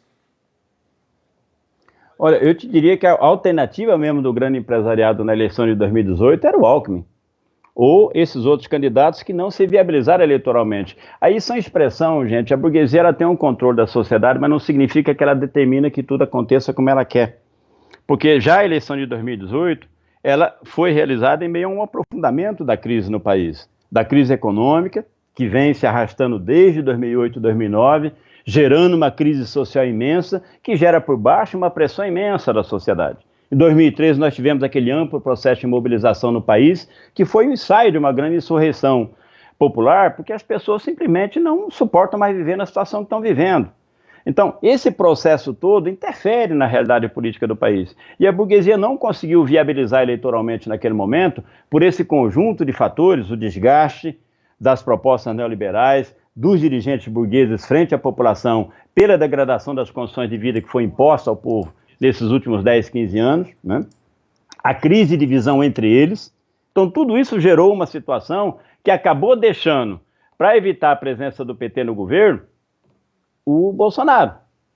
Então, foi feita uma escolha. Eu te digo, tem muita gente do grande empresariado que também apoiou o Haddad, não foi que toda a burguesia apoiou o Bolsonaro. Agora, é verdade que a maioria da burguesia apoiou o Bolsonaro naquele momento, acreditando no quê? Acreditando que o Paulo Guedes daria ao grande empresariado aquilo que a Dilma e o PT não puderam dar. Que qual é o problema? O aprofundamento da crise, gente. Crise para nós, para a classe trabalhadora, é aumento do desemprego, é destruição do serviço público, precarização da nossa condição de vida. Crise para o grande empresariado é outra coisa. Crise para eles é que diminuiu a taxa de lucro. E tem que aumentar a taxa de lucro. Como é que aumenta a taxa de lucro? Se apropriando daquilo que é público, com as privatizações, se apropriando de dinheiro público, por isso tem que fazer a reforma da Previdência, para gastar menos com o aposentado e poder dar mais dinheiro do Estado para as empresas e para os bancos, e tem que diminuir o custo do trabalho, tem que tirar direito trabalhista, tem que diminuir benefício, tem que precarizar o trabalho para que o empresário, gastando menos que o trabalhador, aumente o seu lucro. Bom, o governo do PT e da Dilma mais especificamente, que foi o último governo do PT, fez o que pôde para entregar isso que a burguesia queria, mas não teve condição de entregar tudo que ela queria. Por isso caiu, inclusive, naquele momento. E eles queriam, com o Bolsonaro e o Paulo Guedes, implantar no Brasil um modelo completamente liberal, na verdade é ultraliberal, que entrega tudo que é público para o setor privado e trata de deixar a terra arrasada sobre os direitos da classe trabalhadora.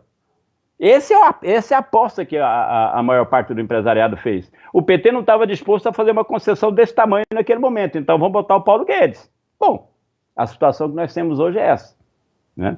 Então, são projetos distintos? Não, em última instância, ou seja, é uma questão de ritmo, é uma questão de intensidade, digamos assim, da aplicação de um modelo liberal para atender o grande empresariado. O modelo econômico que os governos do PT aplicaram no país não deixou de ser um modelo neoliberal. Não tinha a mesma intensidade que o plano que o Paulo Guedes quer implantar tem, mas vai no mesmo sentido de atender necessidades da burguesia. Ela queria mais, e pode ser que agora fique sem nada, se a gente conseguir nos apoiar nesse desgaste do governo, derrubar esse governo que está aí e botar essa corda toda para fora. Essa é a necessidade que nós temos hoje, para impedir que continue a aplicação desse modelo ultraliberal que o Paulo Guedes quer implantar no país, que tira do trabalhador para poder enriquecer as empresas. Essa é a disputa. Em última instância, isso vai ser resolvido por outra coisa, que é justamente pela luta da classe trabalhadora. Porque se depender deles, com um governo mais acelerado na aplicação desse tipo de política, como o do Paulo Guedes, ou um governo menos acelerado, mas que vai no mesmo sentido como foram os governos do PT, eles vão seguir degradando as condições de vida da classe trabalhadora para poder potencializar a rentabilidade e aumentar o lucro das grandes empresas. Isso é o que eles querem garantir, com um tipo de governo ou com outro tipo de governo. Eles fizeram uma opção na eleição de 2018, pelo mais liberal possível. Pode ser que mas, por exemplo, a gente tem pessoas como o Ciro que não é um liberal. Isso vale para ele também? Olha, o Lula também disse que não é liberal. Agora, o Ciro Gomes tinha uma proposta de reforma da Previdência muito parecida com essa que foi aprovada. Veja, o que define os planos que os governos efetivamente aplicam não é o discurso nem aquilo que os governos falam de si próprios. O Lula sempre disse, a Dilma também, que a prioridade do governo deles era a classe trabalhadora, no entanto governaram para banqueiro.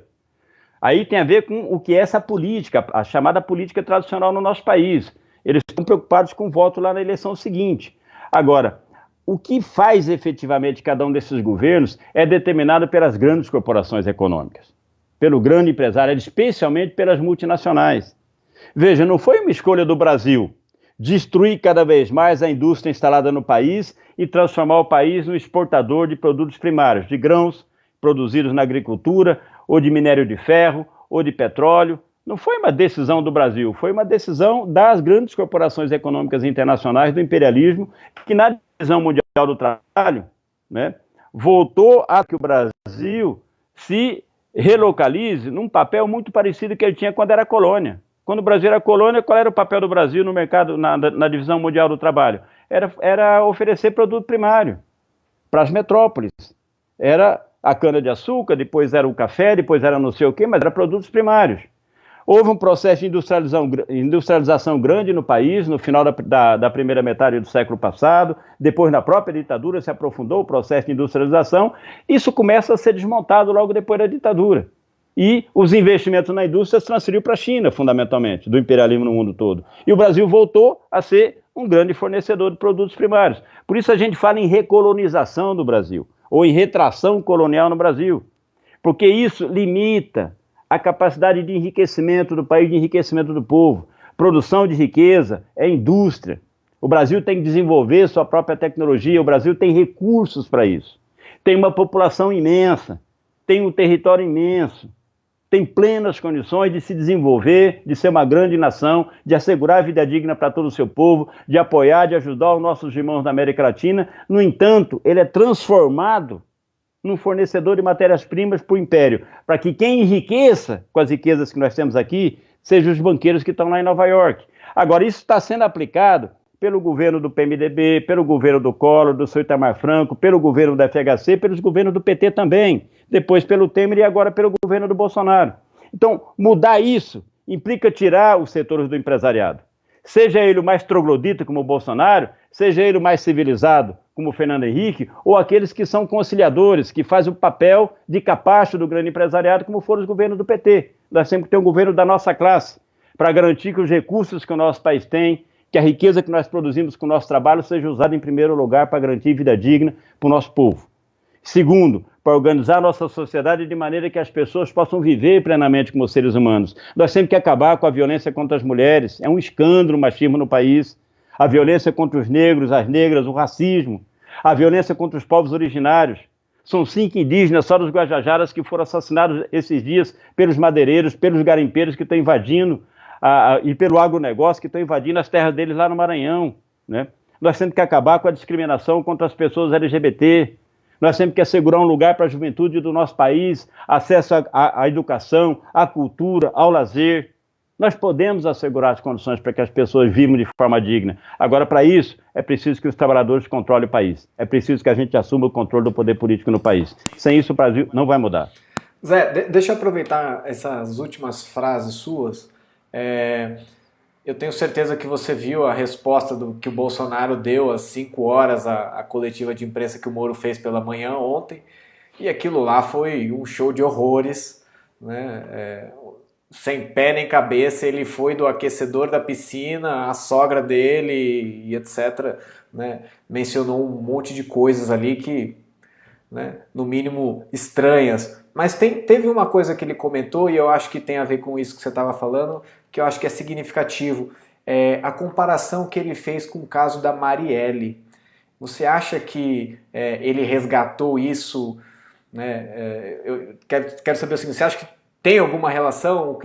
Qual é a relação dele com isso?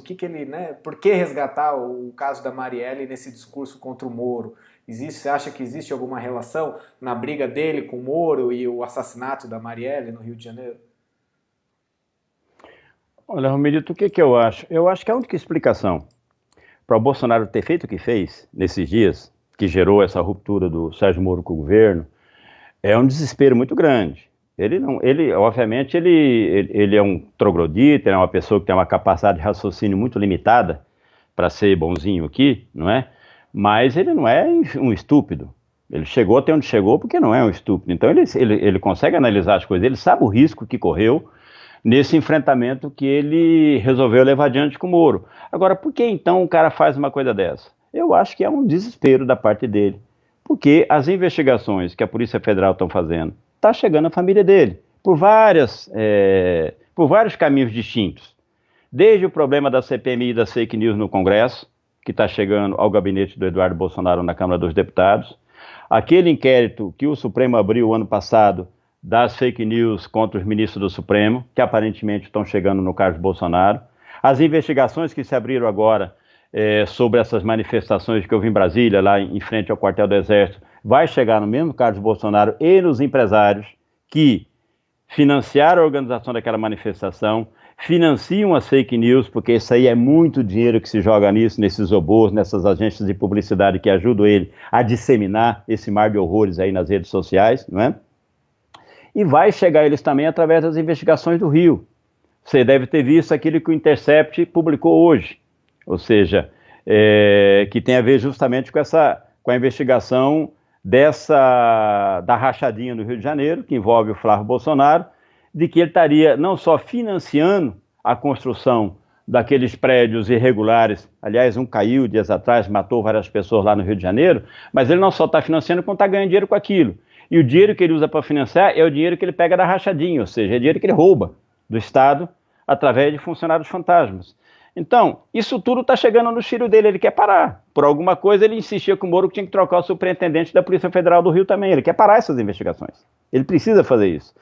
Esses milicianos com quem Flávio Bolsonaro e a família Bolsonaro são vinculados no Rio de Janeiro, que constrói essas moradias, que se alimentam e alimentam esse esquema da rachadinha, são os mesmos milicianos que estão por trás do escritório do crime que matou a Marielle.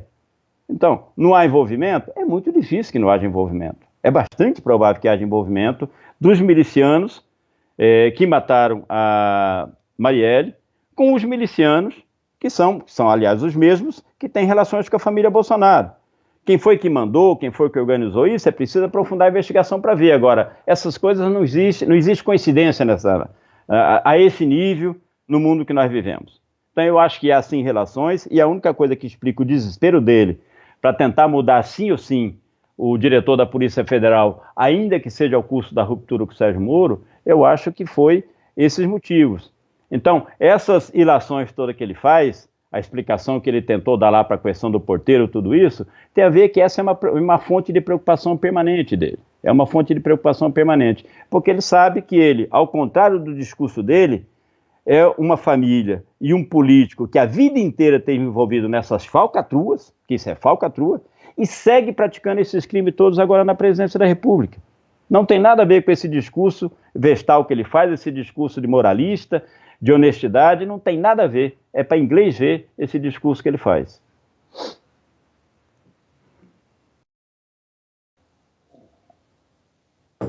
Ok, Zé, deixa eu só mencionar um pessoal que está mandando abraço aqui, o pessoal do Capão Redondo, pessoal de Caraguatatuba também.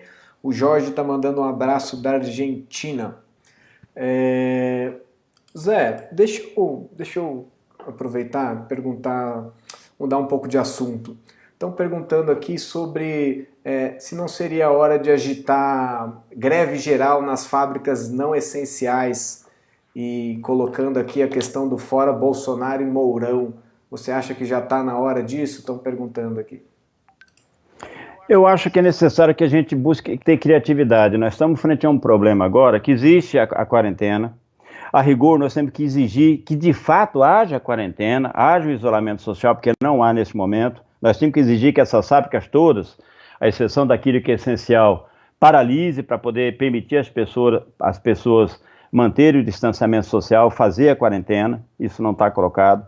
Nós temos que brigar com os governos federal e dos estados para que haja uma quarentena efetiva. E veja, nós estamos num momento que os governos estaduais começam a distensionar já essa quarentena meia boca que eles estão fazendo, né? Então há essa necessidade, por um lado, que dificulta um processo de mobilização, que junte os trabalhadores para fazer assembleia, para decidir as coisas, para organizar as coisas. É uma dificuldade concreta. Agora, nós temos que ter criatividade. Essa ideia é uma ideia, nós temos que discutir de que forma, na medida que as pessoas são obrigadas a ir para a empresa, como elas podem participar da luta. O Sindicato dos Metalúrgicos de São José desenvolveu uma experiência assim, no começo da pandemia, e foi uma experiência muito vitoriosa, porque o governador de São Paulo, apesar do discurso todo que faz, na verdade, determinou que as fábricas continuassem a funcionar. O sindicato foi para as empresas metalúrgicas de São José, tudo aquilo que não era essencial, fez assembleia com os trabalhadores, votou greve, parou as fábricas e obrigou as empresas a dar licença remunerada, a liberar os trabalhadores para que eles pudessem ficar em casa se protegendo a sua saúde e da sua família, né? Isso funcionou até agora, o começo de abril. Pode ser que seja o caso de retomar essa discussão, mas é uma discussão. O que nós temos é que encontrar formas, uma delas é meio óbvia, são os panelaços que estão aí. Depois eu queria falar uma coisa para vocês sobre isso, queria fazer 2 convites sobre o 1º de maio que tem a ver com isso.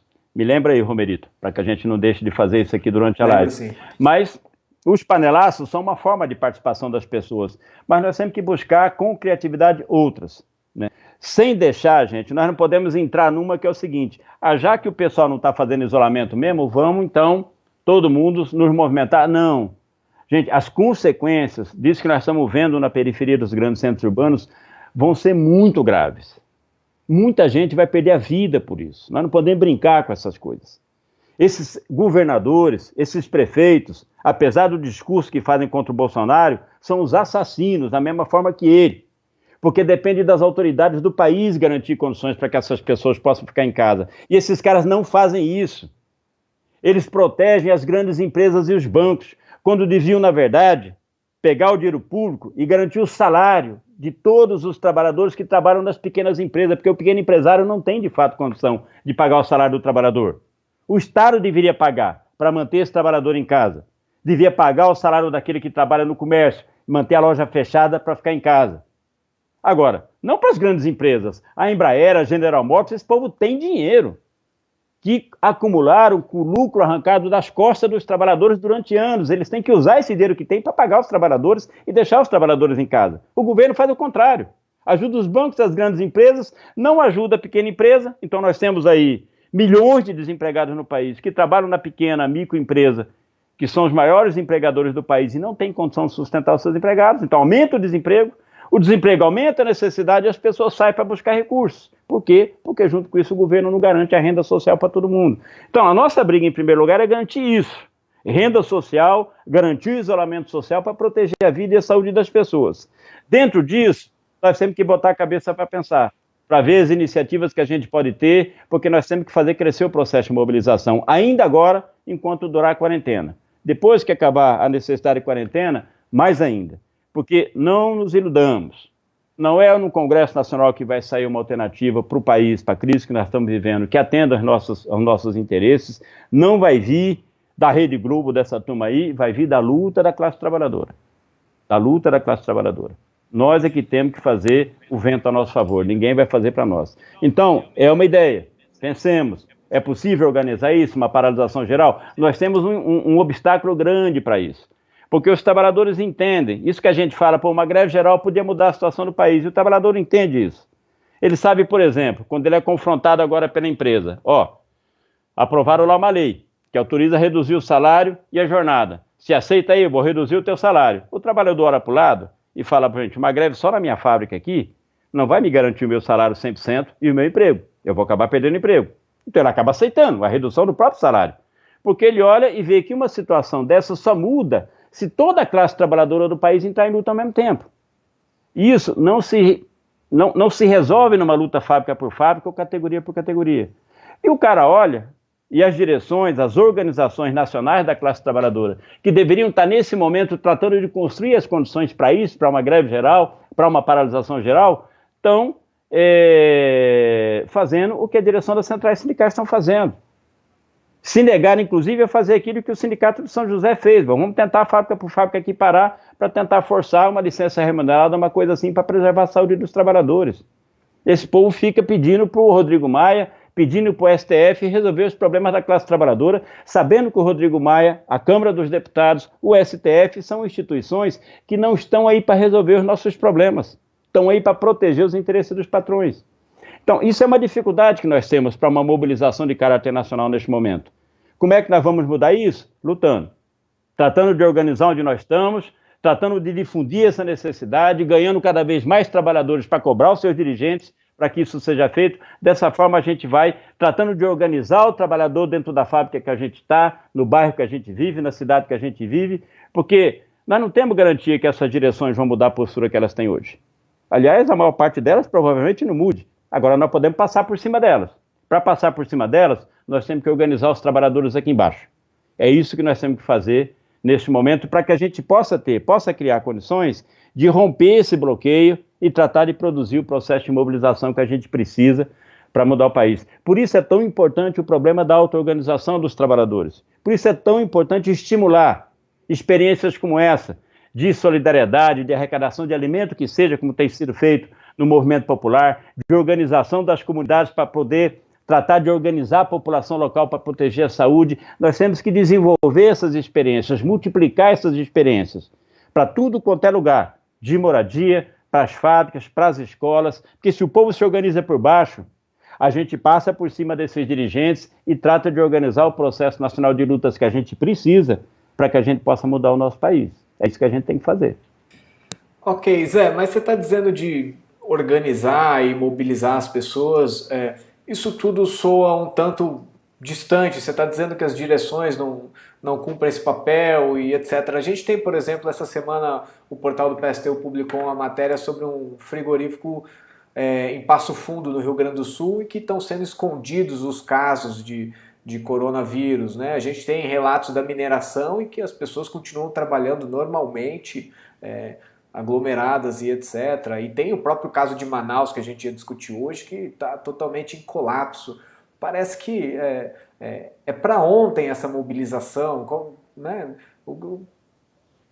Dizer para essas pessoas, olha, precisa discutir, etc., não é um pouco abstrato? Existe alguma coisa que pode ser feita agora? Olha, agora o que nós podemos fazer é justamente avançar nessa organização em cada local para que a gente possa fazer aquilo que é necessário fazer. Porque o que nós não podemos é ficar esperando as direções nacionais do movimento organizar esse processo. O processo que foi feito em São José dos Campos de paralisação das fábricas e obrigar que se desse licença remunerada, mantesse os trabalhadores em casa, preservando o emprego e o salário, poderia ter sido feito nacionalmente. Não fez porque a ampla maioria dos sindicatos e as centrais sindicais não quiseram encaminhar. Nesse momento agora, há uma complicação maior para poder organizar essa luta, que é justamente a impossibilidade de você aglomerar as pessoas. Agora, a maior parte das empresas do país está funcionando. E veja, esse problema da JBS lá em Passo Fundo não deve ser um exemplo único. Nós devemos ter muitas empresas assim. Havia uma denúncia esses dias dos metalúrgicos, da oposição metalúrgica de Volta Redonda, no mesmo sentido. Havia trabalhadores doentes dentro da fábrica e a empresa não libera os trabalhadores.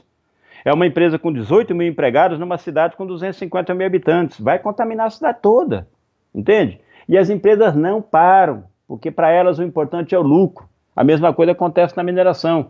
Então, nós podíamos tomar um exemplo desse e tratar de organizar, parar uma fábrica dessa e ver se a gente consegue, a partir daí, multiplicar o exemplo. Então, na verdade, nesse momento, a forma que nós temos para superar essa paralisia das direções é tratar de organizar e desenvolver a luta em cada local que a gente estiver. E na medida que a gente avance, vamos tratar de generalizar as experiências de luta, de coordenar essas experiências de luta e construir um processo de organização por baixo. Não há outra forma de fazer uma luta nacional. Não há outra forma. E isso vale Nós não podemos esperar essas direções. Isso vale para todo mundo. As terceirizadas também, por exemplo, serviço de limpeza. Para todo mundo. Nós tivemos mobilizações importantes também no começo da pandemia, além desse processo em São José, em call centers. Teve vários call centers que fizeram manifestação, fizeram paralisações, pedindo justamente a suspensão do trabalho para que houvesse distanciamento social. Veja, essa coisa uma das coisas que desmoraliza essa quarentena que é decretada meia boca pelos governadores é que mantém as empresas funcionando, a maioria delas. Aí o cara tem que sair de casa de manhã, ele tem que pegar um ônibus lotado para ir trabalhar. Aí ele vai na empresa, tá o dia inteiro aglomerado com os outros trabalhadores da empresa. Pega um ônibus lotado para voltar para casa. Aí chega em casa, não pode conversar com dois amigos dele na esquina do boteco? Uai, se ele está aglomerado o dia inteiro, o próprio governo e a empresa obrigam ele a ficar aglomerado o dia inteiro, as pessoas vão relaxando, naturalmente. E como é que não vai trabalhar? Fica sem emprego? Não. Então, quarentena mesmo que os governos deveriam fazer, ou obrigar as empresas a fechar e pronto, ou obrigar as grandes empresas a sustentar o salário dos trabalhadores, 100% do salário dos trabalhadores, bancar o salário das empresas menores que não tenham condição de fazê-lo, para que o trabalhador não perca a sua renda e também não perca seu emprego, e ponto. Ao não fazer isso, obriga os trabalhadores a essa situação. Isso vai aumentar em muitas dezenas de milhares de mortos no nosso país. Por isso eu digo, são criminosas essas autoridades, são criminosas, porque isso poderia ser evitado. Bastava que os governantes pensassem na população e não no lucro do cara que financiou a campanha eleitoral dele, porque esses governantes estão pensando nisso, nas empresas que deram dinheiro para eles fazer campanha eleitoral, nas empresas que dão dinheiro e financiam o partido deles. Isso vale para todos esses partidos que participam da política tradicional nesse país. Nós sabemos como é que funciona. Todo mundo que viu o noticiário aí da Lava Jato, todo mundo que viu o noticiário aí do Mensalão, sabe como é que funciona o financiamento dos partidos e das eleições nesse país. São os grandes empresários. Essa turma que está mandando no país. Então está sendo feito tudo o contrário. Como é que você rompe isso? Nós temos organizações nacionais da classe trabalhadora, mas que estão presas à conciliação com esse grande empresariado também. Então não se dispõe a organizar a luta geral da classe trabalhadora. Pois vamos fazer isso de cada local em que a gente estiver. É muito mais difícil, gente. Mas nós não temos outra forma de mudar essa situação. E se a gente confiar na nossa classe, nós vamos conseguir fazer isso. Porque os trabalhadores estão vendo essa situação. Um trabalhador numa fábrica hoje não faz uma greve na fábrica dele, não é porque ele acha que está tudo bem, que ele está contente com isso, que ele não vê nenhum problema no risco de contaminação dele e da família dele. Ele não vê alternativa. Então nós não podemos esperar essa alternativa vir dessas organizações que estão aí. Nós temos que tratar de construí-la a partir de cada local. Então quando eu falo aqui que isso não é uma tarefa só do PSTU, que a militância de base do PT, do PSOL, do PCdoB tem que vir também para essa luta, eu estou dizendo que aquilo que é o ativismo, que é a vanguarda da classe trabalhadora brasileira, são dezenas de milhares de militantes que estão dentro das fábricas, dentro das escolas, em cada bairro desse país. Vamos tratar de agir, de atuar nesse sentido. Porque se nós fizermos isso, a gente supera a falta de organização, que é o que impede a nossa classe de avançar na luta neste momento. Nós podemos fazer isso. Agora é necessário tomar essa decisão. E nós não vamos ter a direção dessas organizações do nosso lado. nós vamos ter que fazer isso contra elas. Agora, da mesma forma, eu sou de uma geração que vive já há bastante tempo, né? Vivi o processo de reorganização que nós tivemos no movimento de massa no Brasil no período final da crise da ditadura militar que governou o Brasil de 64 até 84. E naquele processo, final da década de 70, começo da década de 80, houve um amplíssimo processo de mobilização social no país.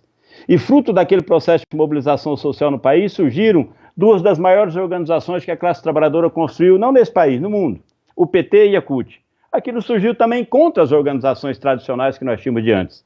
A estrutura oficial do sindicalismo brasileiro, que era muito forte, e é forte até hoje, o sistema das confederações, contra os partidos tradicionais, não só da burguesia, mas o Partido Comunista do Brasil, que naquele momento se enfrentaram, eram contra a construção de um partido de trabalhadores, eram contra a construção da CUT, e a classe trabalhadora, com a força da sua luta, se organizou e criou condições para que aquilo surgisse. A mesma classe operária e classe trabalhadora que fez aquele processo pode fazer de novo. Nós não podemos perder a perspectiva que está hoje nos nossos ombros levar adiante essa tarefa. Que parte daqueles que assumiram conosco essa tarefa lá atrás, no meio do caminho abandonaram essa perspectiva. Resolveram passar para o outro lado. Infelizmente o PT, a CUT, não foram organizações que foram destruídas pela ação da burguesia, que mandou a polícia prender os dirigentes, fechar a sede dos sindicatos e a sede do partido. Foram destruídas pelos seus dirigentes, que resolveram se alinhar com setores do empresariado e, dessa forma, abandonaram aquela perspectiva transformadora que a nossa luta tinha quando nós construímos essas organizações. Então, da mesma forma que nós construímos essas, nós podemos construir outras. Ô Zé, esse é o trabalho nosso. Deixa eu aproveitar que você voltou a falar do PT e etc. A gente estava falando mais no sentido de que ações tomar para lidar com a situação dessas fábricas, o frigorífico em Passo Fundo, a mineração em Minas Gerais e etc. O Saulo do Maranhão está dizendo que as grandes empresas por lá estão todas funcionando, o Porto, a Vale, etc. O Roberto em Salvador está dizendo que a mesma coisa, no mesmo sentido, que as grandes fábricas estão funcionando lá. O Maranhão é governado pelo PCdoB e a Bahia é governado pelo PT. Né? A gente estava dizendo de ações para serem tomadas nesse momento, mas me parece que isso envolve uma questão um pouco mais estratégica e programática, o que fazer diante dessas fábricas. O que você acha disso? Olha, eu acho que isso é o que o governo do PCdoB está fazendo no Maranhão, o governo do PT está fazendo na Bahia, está fazendo no Ceará, por exemplo, são expressões daquilo que eu dizia do problema da alternativa política e dessa proposta de frente ampla que esses setores da esquerda, incluindo aí o PSOL, defendem. Veja, gente, o que o Rui Costa e o Camilo Santana estão fazendo no Ceará e na Bahia, o que o Flávio Dino está fazendo no Maranhão, não tem diferença do que os outros governadores estão fazendo nos outros estados. Nesses estados, todas as grandes fábricas funcionam. O que a Vale tem de serviço essencial? O que as dezenas de milhares de empresas metalúrgicas que nós temos no país, aqui em São Paulo, no Maranhão, no Ceará, na Bahia, tem de serviço essencial? Estão funcionando porque quem manda nesses governos são os mesmos empresários que mandam no Dória e os mesmos que mandam no Bolsonaro. Estão me dizendo aqui que a CSN está operando normalmente também. Só para mencionar. A CSN está operando normalmente, apesar de vários casos de contaminação que já surgiram dentro da empresa. Aquilo que eu estava dizendo agora há pouco. Os operários da oposição metalúrgica denunciaram isso. O sindicato não está falando nada, mas a oposição está denunciando. E a empresa não está nem aí.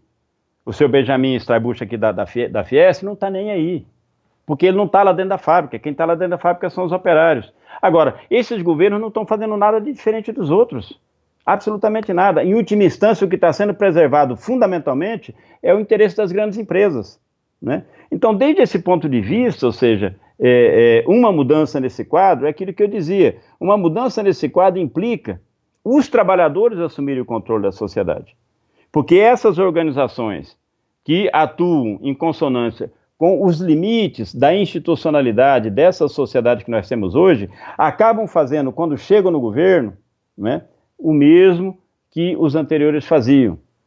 O Flávio Dino faz no Maranhão o que faz, que essencialmente não é diferente do que faz aqui o Dória em São Paulo, porque no capitalismo o que dá para fazer é isso aí. Então, abandonar a perspectiva socialista implica nisso. Essa discussão de que não temos relação de força para ter o socialismo hoje, então aqui o que dá para fazer é disputar as eleições.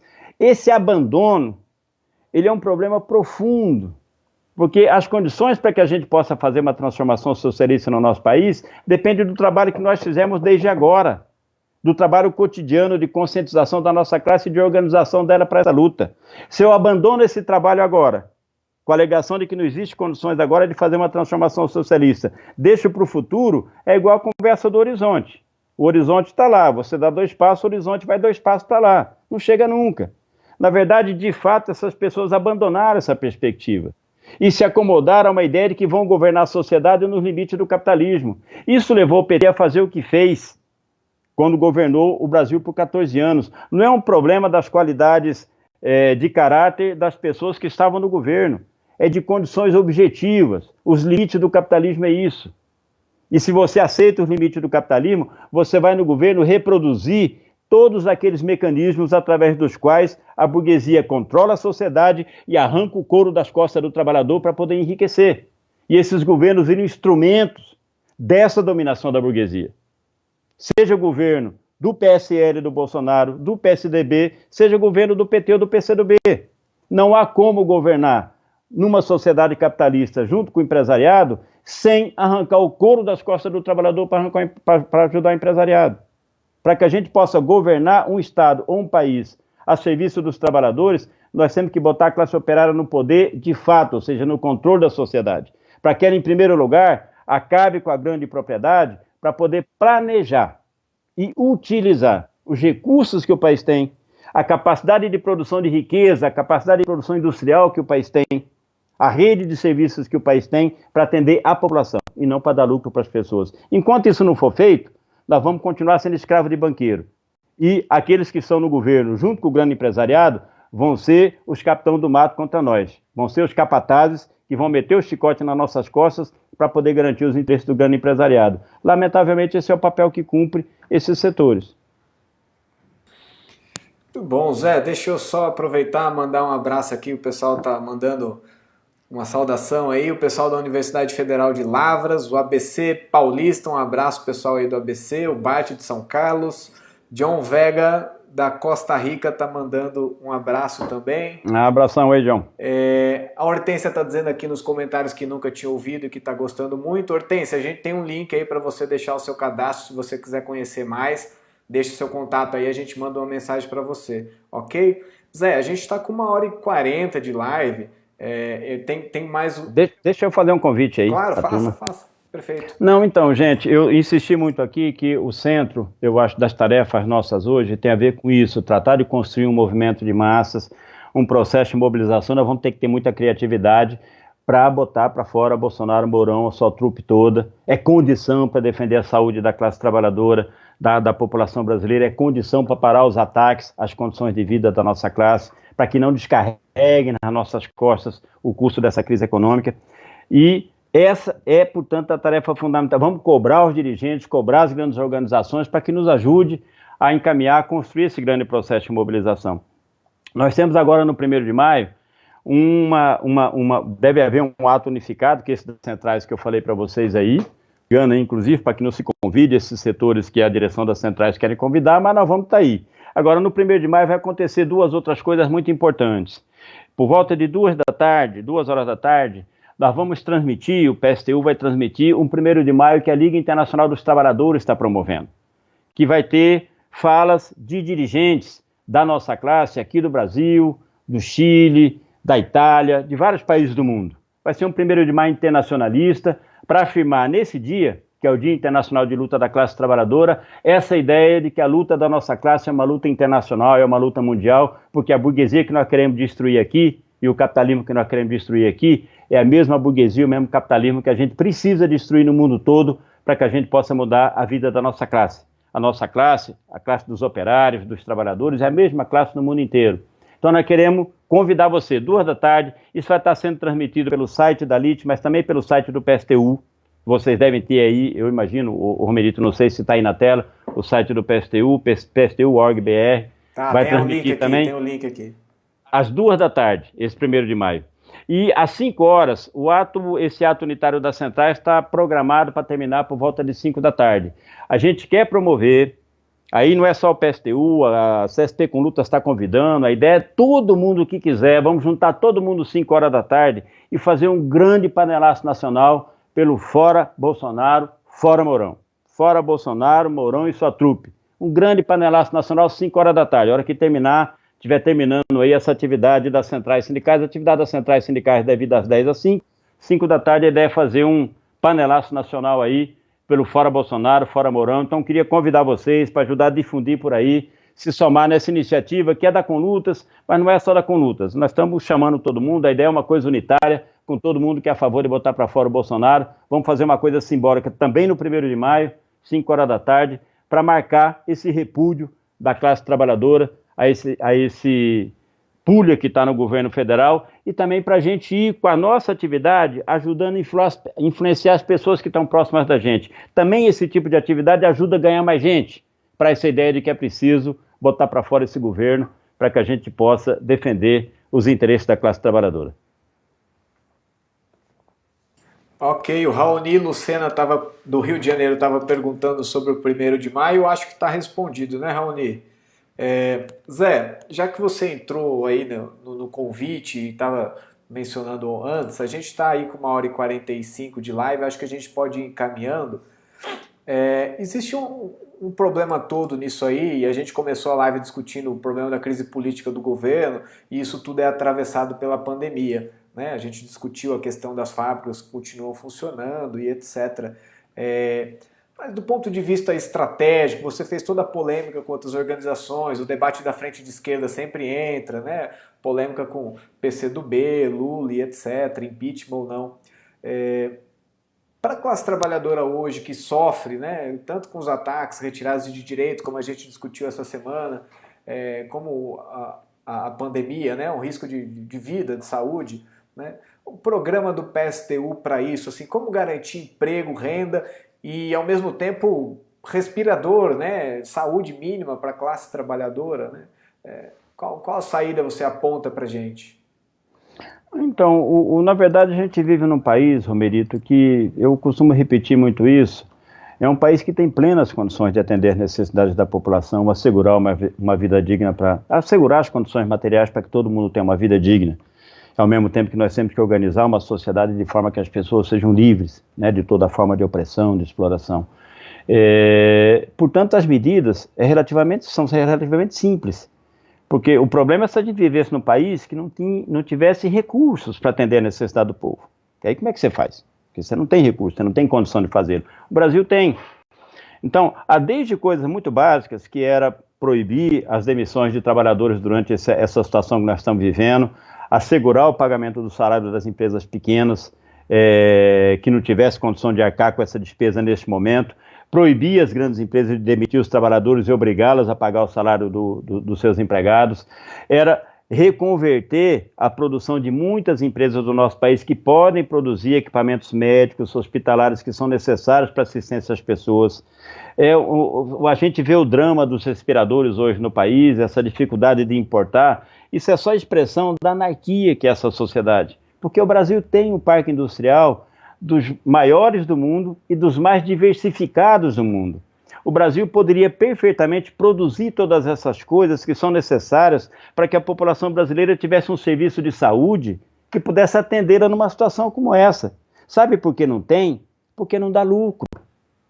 Porque as empresas ganham mais produzindo outro tipo de coisa, ainda que essas outras coisas não interessem à população. Então, os recursos que o país tem, a capacidade de produção que o país tem, está a serviço disso, do lucro do patrão, não está a serviço de atender a necessidade das pessoas. Então, as medidas, elas partem daquilo que é a exigência, digamos assim, mais básica para assegurar as condições de vida digna para as pessoas. É emprego, é um salário digno, é aposentadoria digna, é saúde pública, educação pública, e para isso promover as mudanças na estrutura econômica que são necessárias. Para você fazer isso de forma plena num país como o nosso, você tem que tomar, digamos assim, o controle das grandes empresas, o controle das terras, dos bancos, da mão dos seus proprietários hoje, que são grandes empresas, a maioria delas transnacionais, e tratar de colocar isso como propriedade do Estado, sob controle da classe trabalhadora, para que de posse disso se possa planejar a economia do país. O que é planejar a economia do país? É organizar a produção do país. Para que vai ser utilizado a capacidade produtiva que o país tem? E esse para quê tem que ser aquilo que interessa e que seja necessário para a população brasileira. Para fazê-lo, nós temos que, em primeiro lugar, tirar o controle dessas grandes empresas, das grandes redes de distribuição de mercadorias do país, da mão dos seus proprietários, colocar isso sob controle da classe trabalhadora através da propriedade do Estado e tratar de organizar isso para fazer aquilo que a população precisa. Mudanças dessa natureza só vão ser feitas se a classe operária governar o país. É muito importante, o Romerito, nós podíamos ficar aqui falando horas sobre as medidas mais variadas que nós poderíamos tomar em cada área, seja para reconverter de imediato a indústria agora para produzir respiradores, para produzir remédios, para produzir álcool em gel. Faltar álcool em gel num país que exporta etanol é o fim da picada, entendeu? Nós podíamos ficar horas falando sobre isso aqui. Agora, em última instância, isso só vai ser feito quando a nossa sociedade não funcionar mais em função do lucro do grande empresário. Isso só vai acontecer se a classe operária chegar ao controle do poder político do país. A partir daí, abolir a grande propriedade e organizar o país em função dos interesses da classe trabalhadora. E isso, gente, nós não vamos atingir pelas eleições. Isso depende do processo de mobilização da classe trabalhadora, de um amplo processo de mobilização nacional, na verdade, de uma revolução socialista que vá canalizando esse descontentamento cada vez maior que a gente sente embaixo, o processo de lutas que é quase que cotidiano da classe trabalhadora, transformar isso num processo amplo de mobilização que, pela força desse processo, impõe uma mudança nas instituições que governam o país. Com essas instituições que estão aí, nós não vamos promover essas mudanças. Com a burguesia ou seus aliados no governo, nós não vamos ter essas mudanças.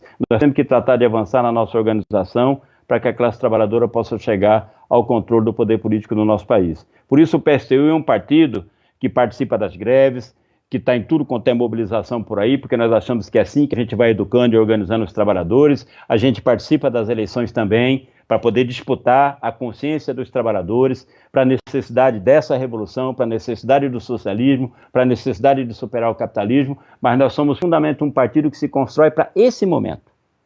Porque, veja, a classe trabalhadora brasileira, a juventude brasileira vão se rebelar contra isso que está aí.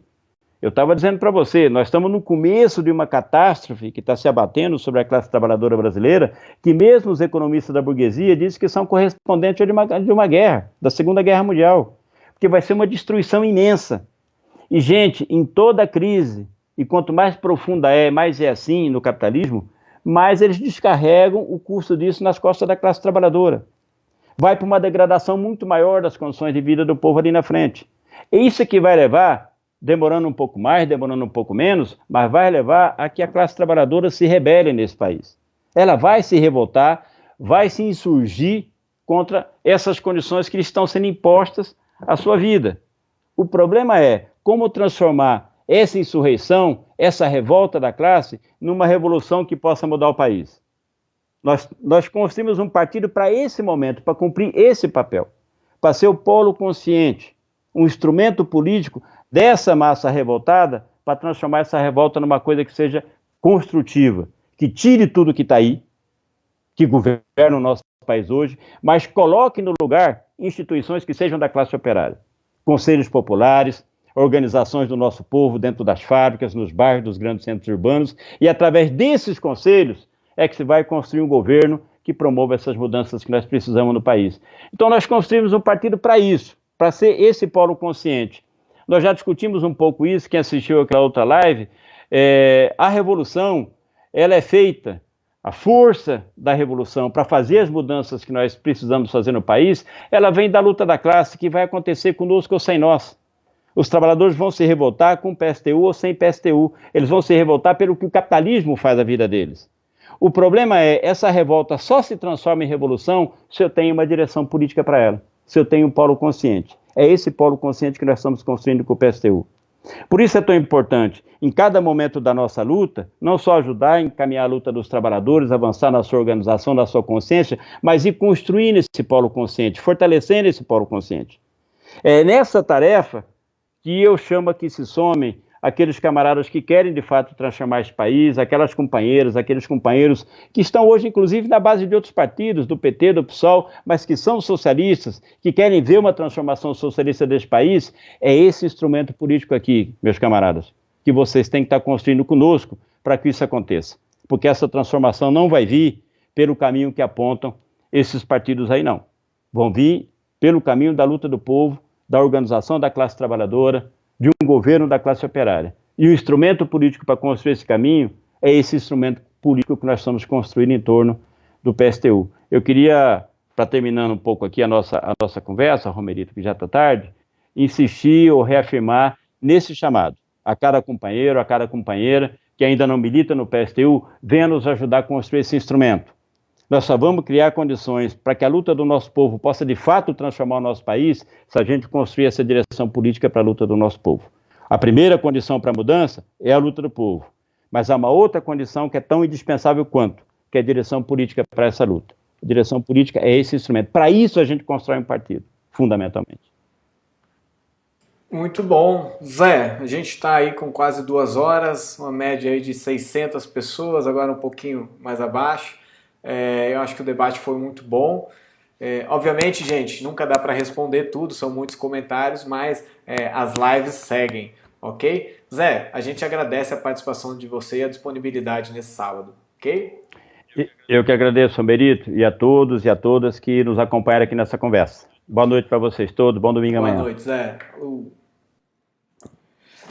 Gente, só lembrando, né, que essa live logo mais vai estar disponível no YouTube. Entrou duplicado aqui, só um segundo. Eu vou pôr, lembrando que a gente está aí nas outras redes sociais, vocês podem acompanhar a gente por aí. A gente tinha ficado de fazer um debate hoje sobre a situação no Amazonas, que acabou caindo por conta da saída do Sérgio Moro. Se até terça-feira nenhum outro ministro cair, está mantido então o debate, ok? Na terça-feira a gente tem mais live. O pessoal está perguntando aqui sobre... o Cipriano está perguntando sobre livros e etc. E aproveitando que o Zé mencionou a Revolução dos Cravos, a editora Sandman tem um livro do Moreno sobre a Revolução dos Cravos. Está lá com 50% de desconto, vocês podem procurar esse livro lá na editora, ok? Tem outros livros lá também, tá, Cipriano? E Hortência e outras pessoas que estão aí acompanhando e não são do PSTU, ouviram o convite do Zé Maria, quer entrar em contato com a gente? Tem um link fixado aí, você pode deixar o seu cadastro, a gente entra em contato com vocês, ok? Gente, o debate foi muito bom, mas já estamos com 2 horas, hoje é sábado, na terça-feira a gente tem mais, ok? A gente vai ficando por aqui, um abraço, até a próxima.